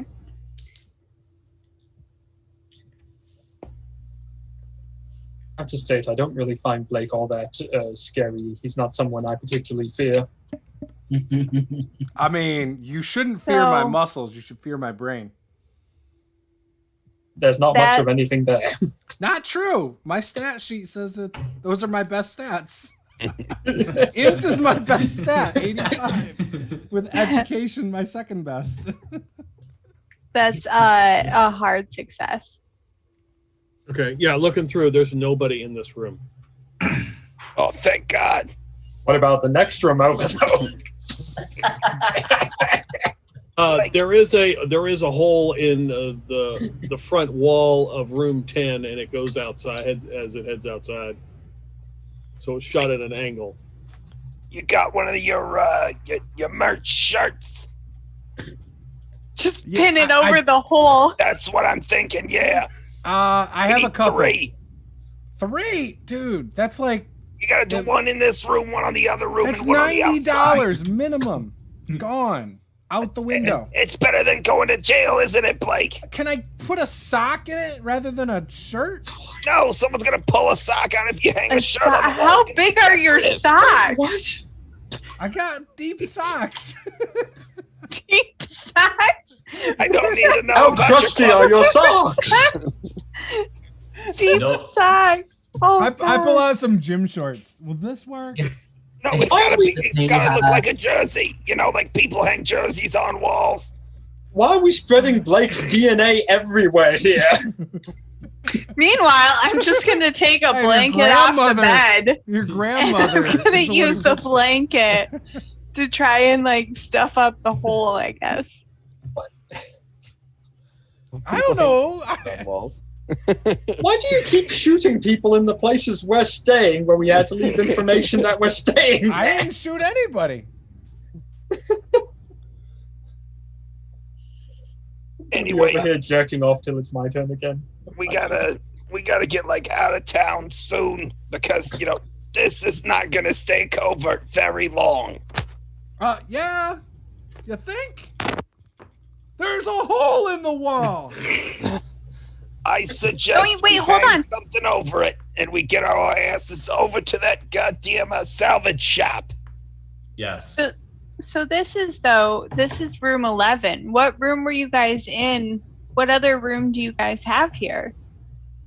I thought this was the Hopefully only that one. This is Oh, the this only is the only one. one?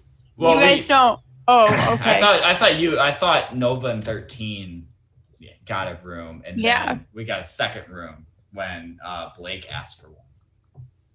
So we should have 2 rooms actually. We should Okay. just all go to the other room. I swear, I don't know what happened. Don't look at the security tapes. I have no idea what happened in that room. It's a We weren't even there. motel. Come on. They don't have security tapes in hotels. In most of them, like, All right, let who's alone got a motel. I They're did legally see a sign required up to for have an hourly rate. I don't know that they're super picky about their clientele. No, that was just for you. Whoever's got the lowest luck between 13 and Nova. I think might be 13. I don't know. I got 60 as the luck. Oh, that's you then. So give me another luck roll. 13. Wait, 60 is the lowest of you two? Yeah, Nova didn't die yet. I'm quite lucky. Yeah, I can tell now. Well, Nova didn't die. I Twice. have a hard success. 13, you realize that you do have the room key to 10. That was the other room that he gave you. Is that the room that we just put a hole in? That's the room Yeah. with the hole. Yeah. Okay. All right. I guess we're just gonna go to the salvage yard then. Yeah, I'm all down with booking. Hey, hold on. What are we gonna do with the rug? With the rug guy? He's there. Maybe we should put him in the hole. No, that's a Y'all bad are idea. vastly overestimating the size of hole that laser pistol put in the wall. No. Well, how big of the hole is this hole? It's probably the size of a basketball. That's pretty big. Yeah. Yeah. I don't think they're going to stuff a body in that. Is though. there a mirror or a photo, like a hung picture or something in this room? Some IKEA paintings, maybe? Yes, there is a picture hanging. So up. I will just take that and move it. So when I take it, I will then try to pry the damn nail out of the wall with my hand. I will then fucking take the remote to the TV and I'll start hammering it. And we'll fucking hang the picture there to cover the hole. Wait a minute. What about in the other room? How Is old there? is the TV? Are we talking like 90s era remote or early 2000s remote? Because the 90s want to hold up to that. yeah, it's pretty stout. Just pull out your Nokia. It'll be fine. I don't Okay. know. I think this For reference, this could handle it. yeah, current day This is remotes pretty can thick. hammer in a small Yeah, nail. but so are you, Juice. I know. So I should know if it'll handle it or not. You can handle a good beating, you know? Are Wait. there in this motel, is there like do they have like the standard hotel furniture? Like the cabinet? This is that a you- motel. Like this is where you rent it by the hour. So this room has got one double bed and a reclining chair that probably doesn't recline, and a TV with a little stand. Does this bed have the coins to vibrate? That's just room 12. Damn. That's their penthouse suite. At the rate we're going, by the time we get out of here, I imagine that we will have moved the chair outside. I love how all of this can be solved. All of this can be solved with a trip to the dollar store and $5. That's all I'm saying. Not really. We're a Yes. basketball-size hole. Yeah, you get some of the 4 big- frames, and you just glue them together, and then you can put those. No, you buy some of the big board stuff, the poster board that's white on one side. You glue it into the hole and you push it out a bit. Then you put some putty around it and cut it to size. We used to do that when we were remodeling houses. Yeah, that's why flip jobs got a bad rep. This is when real estate. When you saw lipstick on a pig, you knew. I got a bathroom you should come work on. Is in this big circle, like it's indented. No, that's why you put putty around it and you smooth it out there. Real Yeah, quick. we'll just color match the paint too. It'll be fine. Yeah, it's easy. You got Make it an debris of the accent wall. You just make it an accent wall that's a different color. Boom. Educational video. Hey, you can put Hey, Josh, educational down. That plan works in a house. I don't think you could pull that off in a motel. Get out of the room because you got to wait for the car to dry out for a couple days without room service. We don't get room service. It's a motel. Someone has to go and make the beds. Then just rent it for 5 days and leave after a day. No one's going to check. Put do not disturb sign outside. I say, did you ever put your name on the room? No. Oh, I didn't not sign in there. anything. Well, then you just gotta convince the clerk guy that something crazy happened and it wasn't our fault. Oh, that's easy. Anyways, while you're I'll doing blame that, Nova. we'll drive up to the salvage place with the tow truck and the hoopty. That way it looks like we're actually salvage people. Or we you could put the hoopty on the tow truck. Everyone would believe that thing needs to go to the That's salvage what I'm yard. saying. That was what I was saying. That's the plan. And it is a mint condition car. Yeah. Yeah, like 40 years ago. It was All right. brand new only 30 years ago. Actually, wait. It's an 88. Yeah, no. So it's like 20. It would be 30 years exactly. Oh, I guess that's Well, pretty good. now you said 88. That'd be 20 years. No, it's 2008. Yeah, I it know, would be that's 20 years. Yeah, Oh, yeah. Not 30. 30 years from that. Yeah. Anyways, it's irrelevant. Let's get our asses to the salvage shop. Blake, you convinced that guy that there was like a something with gas I got happening. this. This would be real easy. Don't worry. Something with gas. That's I'll go usually down the and tell the go-to attendant. I'll be cover like, up. I'll go down and tell the attendant, hey, sorry, me and Oh, hey, all right, Grim Peeper. Yeah, what do you need, yeah. man? we kind of had an accident. Me and the crazy girl over there. Well, we got a little crazy, and well, there's kind of a hole in the wall. Oh, between 10 and 11. Oh, I okay. just want to I say mean, sorry. If you could just not say anything about it. Just we were thinking of making that one big room anyway. I'm glad you started. great, yeah. That could be like the Grim Peeper suite. the and Grim they have Reaper's little Lounge. peephole. Yeah. I like it. Grim Peeper Suite. With peepholes. If you don't make your house an Airbnb and have a room called the Grim Peeper Suite, there's something wrong with both of you. Nobody would stay in it, Josh.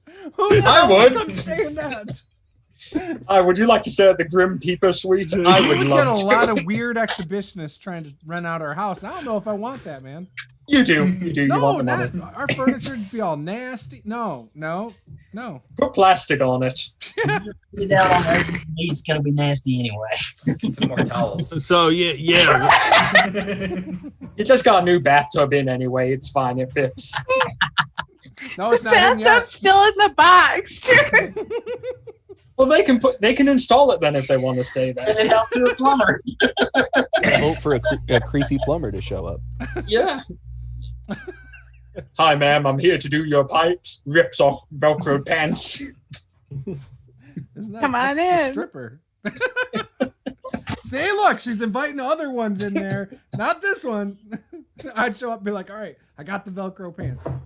Nope. Anyways, Snake, Return drive 'em. us on over to that salvage yard after hooking the hoopty up.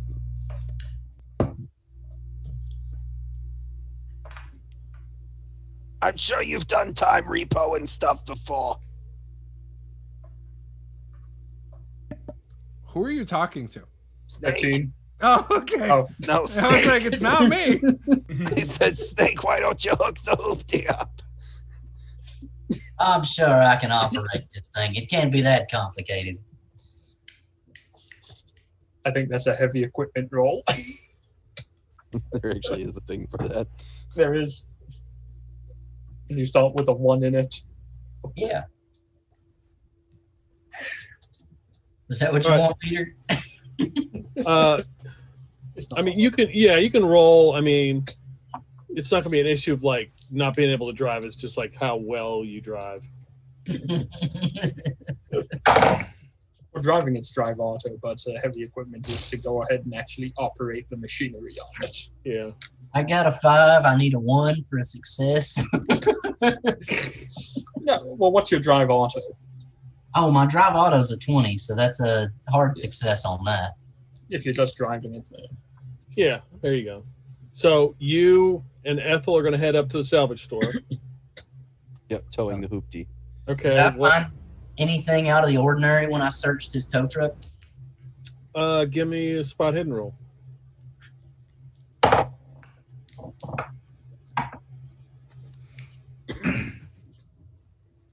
That is a fail. By way too much to burn luck on. Yeah, there's a lot of empty Taco Bell containers in here. No monsters, though. No, and some empty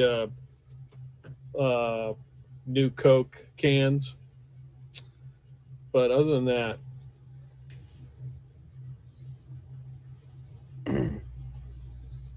I can't see anything for all the trash. yep.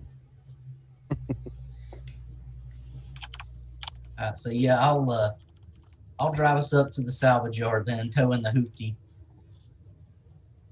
Maybe the rest of us should follow in Blake's car.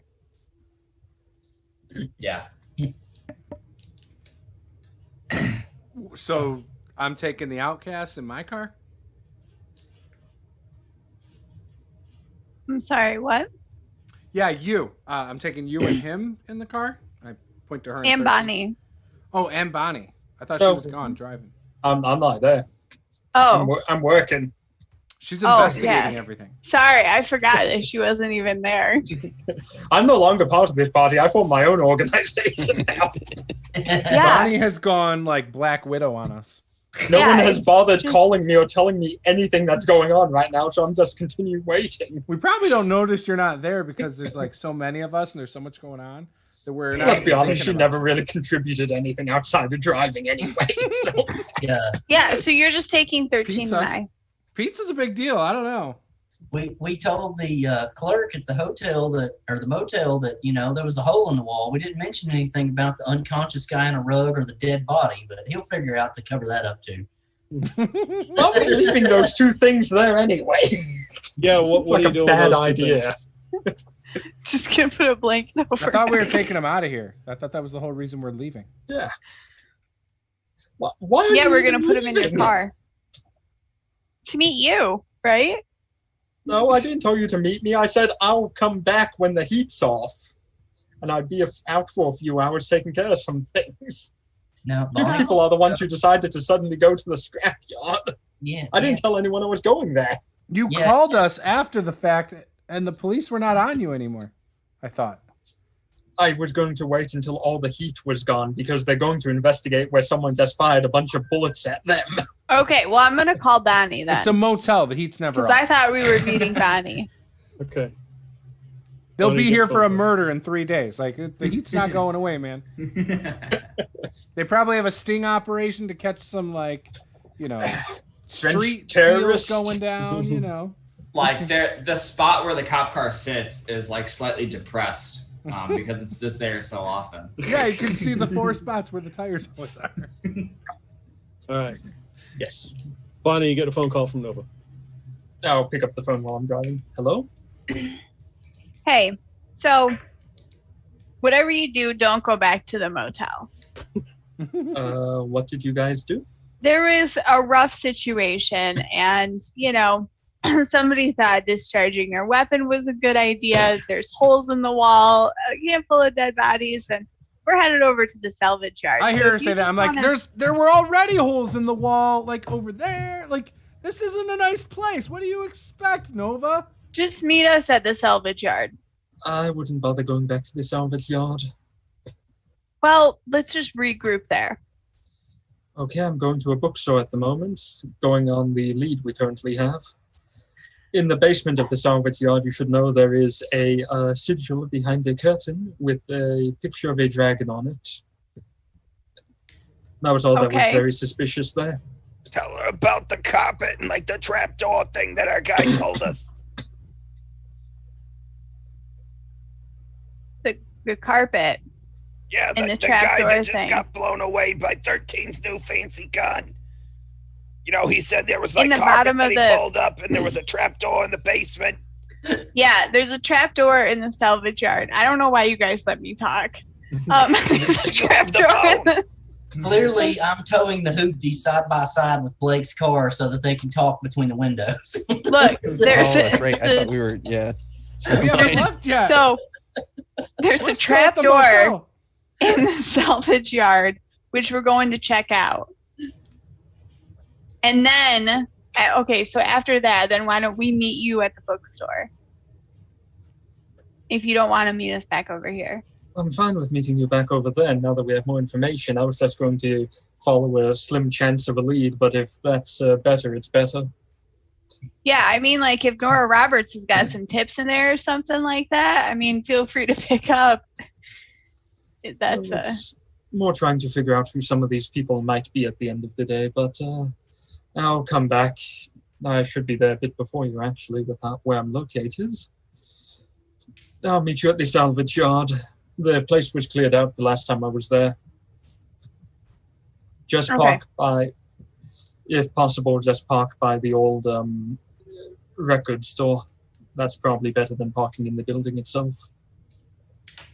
okay, cool. We'll see you there. Now I'll turn around and head back. Blake, park Yeah. by the record store. Record store? Yep. Oh, And okay, we'll cool. walk over to the salvage yard. Okay. So, where are the bodies? I don't know. I was outside. Motel, they don't fit in my car anyway. Of course they don't. We should at least put the one that we killed in the back of the back of the hoopty. I'm guessing they're both getting stuffed in the back of the hoopty. That's really the only thing with enough trunk space. Okay. All right. 13. Where are you riding? Riding Dirty. with Blake. All right. So either him or Nova are in the back seat of this 1970 custom Mach 1. I feel like we're probably oh yeah, that's a small back seat. Never mind. Yeah, it's one person in the back. I'll sit in the back seat. Aww. I'm probably the She's smallest. probably more in the middle too, where her like because there's no other way to sit in those cars, man. All right. So you all park at Reed's Records, used records, and Bonnie is there. As you see a tow truck show up with towing the hoopty and Blake's car. And the tow truck driver was not told to park at the record store. So he's driving right up to the salvage lot. Basically, it's a salvage store. There's not really a lot, so you can park right on the street. Okay. Okay. Do I notice that Snake's the one driving the salvage truck? Yes. Or the tow truck? Yes. Yes. Okay, I'll go up to the tow truck then. How you doing there, little lady? Why do you have a tow truck? Well, he towed your grandma's car across the street back to the motel, and then he fixed the tire for free, which got Blake a little jumpy, and then that 13 feller decided to put a hole in him. So we moved the truck. Something about this guy being a duplicate. I guess that's like 13's mission is to eliminate duplicates or something. He's from like not around here. Anyway, there's a dead body and a guy tied up in the back of your grandma's car, and we towed it here. I don't know why we towed it. I mean, it runs, but... Who is 13? He's this guy that showed up with Nova. He's a rabbit person. I think it's Nova's boyfriend. She didn't really say. Yeah, she looks like she could use a boyfriend. Well then, I guess we should get going. There's no reason to stand out here. Is there anything else I should be aware of? What happened to the person in the rug? That's the other person in the trunk. So you have two people in the trunk. Yeah, one of them's alive, the other one's dead. But the one that's alive, he was still like comatose, so... Hey, one moment then. I'm going to take a look around the street. Do we see any other people walking around? There's somebody down at the end of the block just walking. Does he look like, sus? They look like they're on an evening stroll. Yeah, sus as fuck. Okay, Tell 13 you're a duplicate, he'll get rid of them. let's go ahead and just get these two bodies inside. That rug's pretty big. I bet we could roll them both up in it. We don't have... no one's watching. There's no one around. It's fine if we just carry the body in quickly. Let's go and get this over with. But me and Ethel and Carrie and nobody else, we've done enough of that shit today. How big a tow truck would you say this is, Peter? Like, what do you mean? What do you? Like single axle, dual axle? Yeah, does Or this thing triple touch semis or just cars? Just cars. Just cars. Okay. Now, just cars, or can it involve a pickup truck? I mean, can it do four-wheel drives as well, where it has to lift up all the wheels? I'm picturing this. If I could get it to send. What are you picturing as? It's going to be like some 1960s model Ford truck with a crane on the back. No, it's not a 1960s. It's a 73, thank you very much. So, you all gonna meet out in the street and talk, or are you gonna go inside the salvage store? Or? I'm going to have them lower the car again and then get the bodies out of the damn thing. Oh, I picked up the front axle.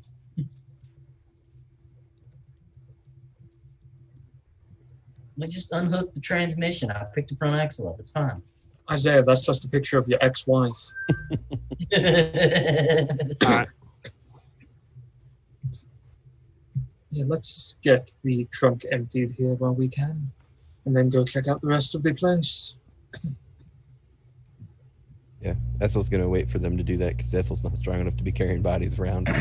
I know, carry bodies around. Is everyone happy? I'm carrying corpses. 13 can take one.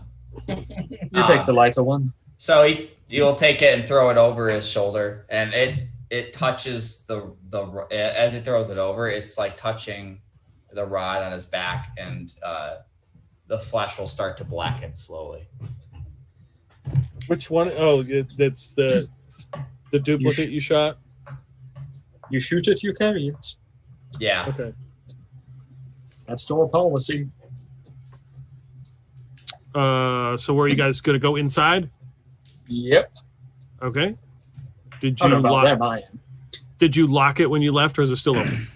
I left it unlocked. There was no reason to change that. Okay. All right. So you all enter the salvage store. Where are you going? First things first, I'm going to dump the rug with the person in it, and then I'm going to say, okay, one moment, everyone. And I'm going to listen and take a look around. Do I see any new light sources or hear anything? Or... Nope. Nope. Okay, I think it's still clear. Someone locked the door behind us. So we'll do that once everyone's inside. Okay. It's this way to the basement. Follow me. Okay, you open the door and head down on the carpeted steps down to the basement area. On the car, it smells kind of musty. The guy said something about vice grippy hands, so everyone be ready. So everybody, give me as you're walking down a spot hidden roll. Yeah, no, Ethel's blind as usual. 14, extreme success. Okay. Also, extreme success. I just got a success. So you notice as when 13 walks down and drops this body onto the ground, before it looked like a human with a hole in it. Now it looks like a shriveled up, desiccated corpse. And like pieces of it's like, it almost, like when he drops it, pieces of it fall off like the bones. It's almost down to like nothing. So you're 13, correct? I am. You must be the one who is being chased by the other cars. Yes, I'm Bonnie. Pleasure to meet you, and I'll hold out my hand to him. He grabs your hand. Yeah, he's wearing he has big black like leather gloves. So do I. It's cold outside. It's like 32 degrees or something right now. In San Francisco? Yep. It's a very weird world. So do the duplicate bodies usually do that?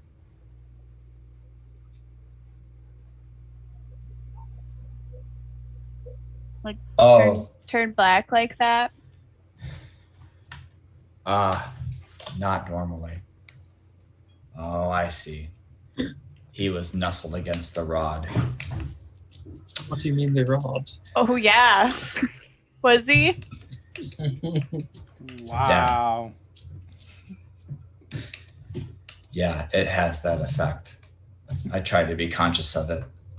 You I know should. what? Do you know what you're saying, 13? Yes. This is a very dangerous artifact. Apparently. Yes, it is. Many people are after it. That's why it's never good to be in one place too long. I can certainly see why Nova likes you. She tends to like dangerous men. Well, anyway, the carpets. Supposedly under a carpet or a rug, there's a trapdoor, correct?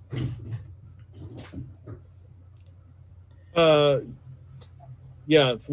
Now that you were told this and you begin to look, you realize that you missed it on your first inspection. And there is a trapdoor here on this like stage. Okay, everyone, get your guns ready. I'll head over to the... I don't have a gun. What the hell? We were at an armory. Why didn't you speak up? Everyone needs a gun. I don't think that's probably the best. Oh, here you go, Nova. And Silas is going to reach down in his boot and pull out his little bitty backup pistol. So Nova takes it from him, but like she kind of grabs it awkwardly, like she's not really sure what to do with it. She just kind of holds on to it. Oh, you point that end at, if somebody tries to point that end at them, and you squeeze here.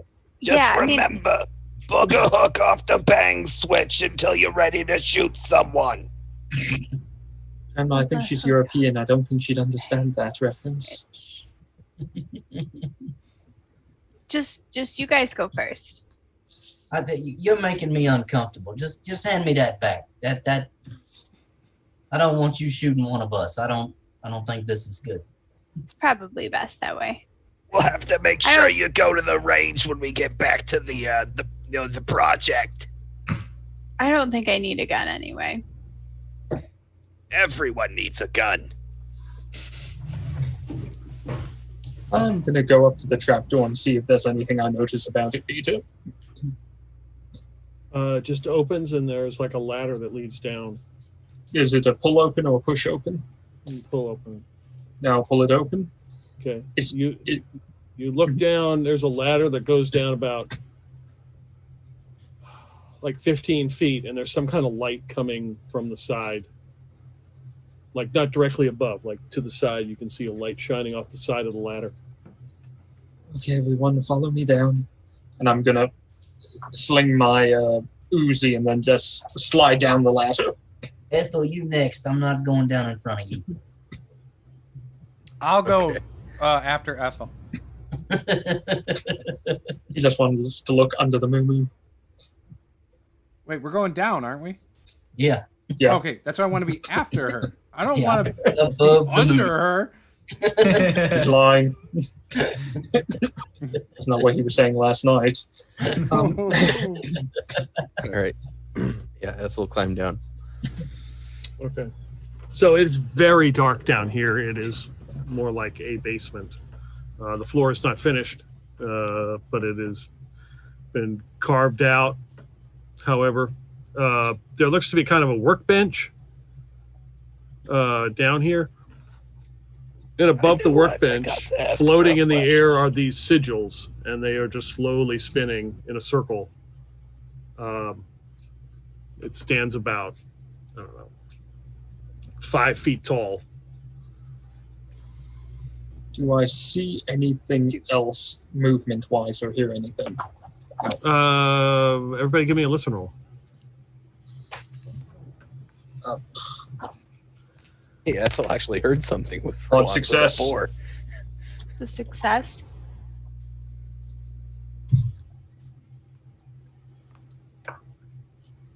Four. Okay, Hard success. No, wait, it's extreme success. I forgot. I got an that leveled up. extreme success.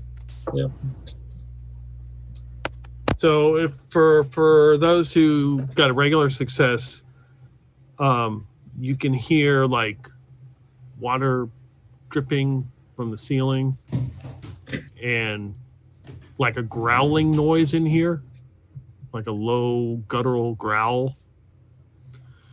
If you got an extreme success, you distinctly hear what sounds like the door to the salvage store close, and there's a pattering of footsteps everywhere, and they seem to be headed down the steps to the Someone's basement. coming. Someone's got Ambush formation near the ladder. Do we have an ambush formation?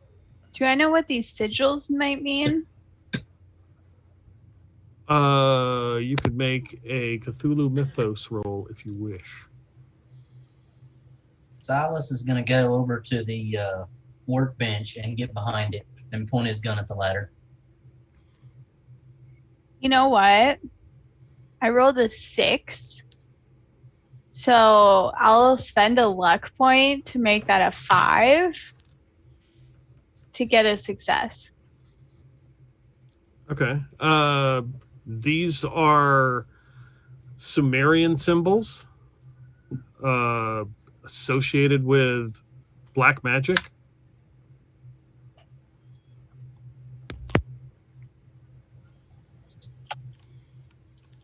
Probably not seen in thousands of years. Okay. But I wouldn't know what they would mean. The symbols themselves, Yeah. it's hard to tell because it doesn't look finished. It looks like a work in progress. Ooh. Somebody's probably going to come back and finish that.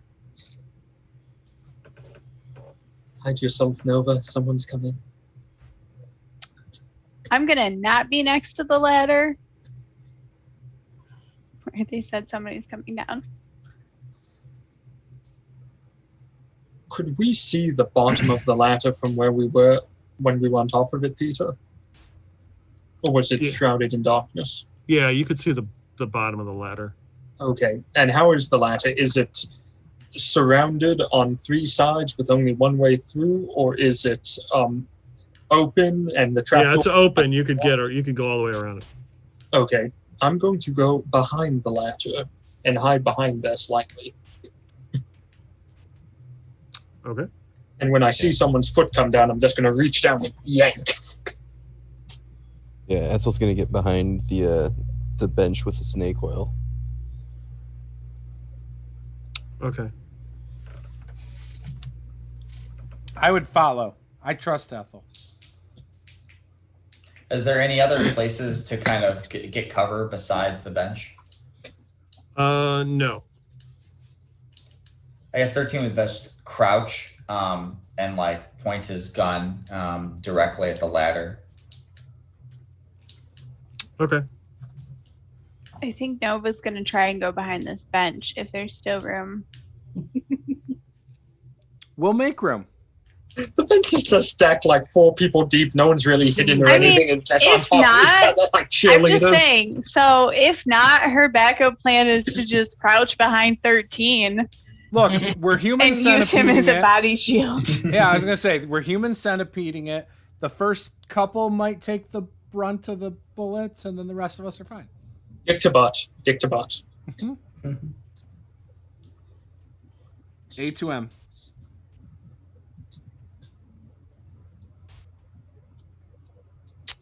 So as you sit and wait, crouched, waiting for whatever it is that is here in the basement, you do hear that guttural growl down here again.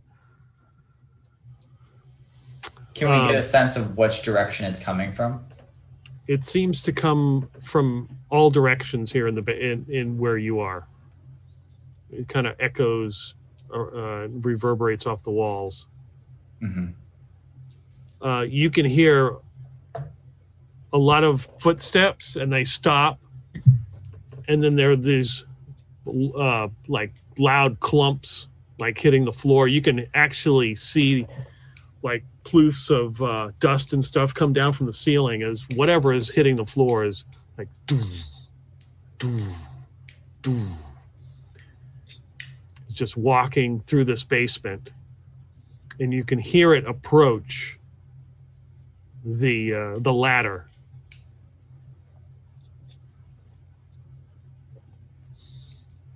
And you can now see like ploofs of smoke come down from where the hole is, like start like almost like something breathing. It's like in motion, so breath like it's just feeling black smoke just kind of comes down. And you hear this voice, "Whoever brings me the wand of Orcus, your soul will not be forfeit." And we'll stop right there. I'm bringing the wand of Orcus next time. It's happening. So that's what you call your penis, the wand of Orcus, huh? Yeah, you know it.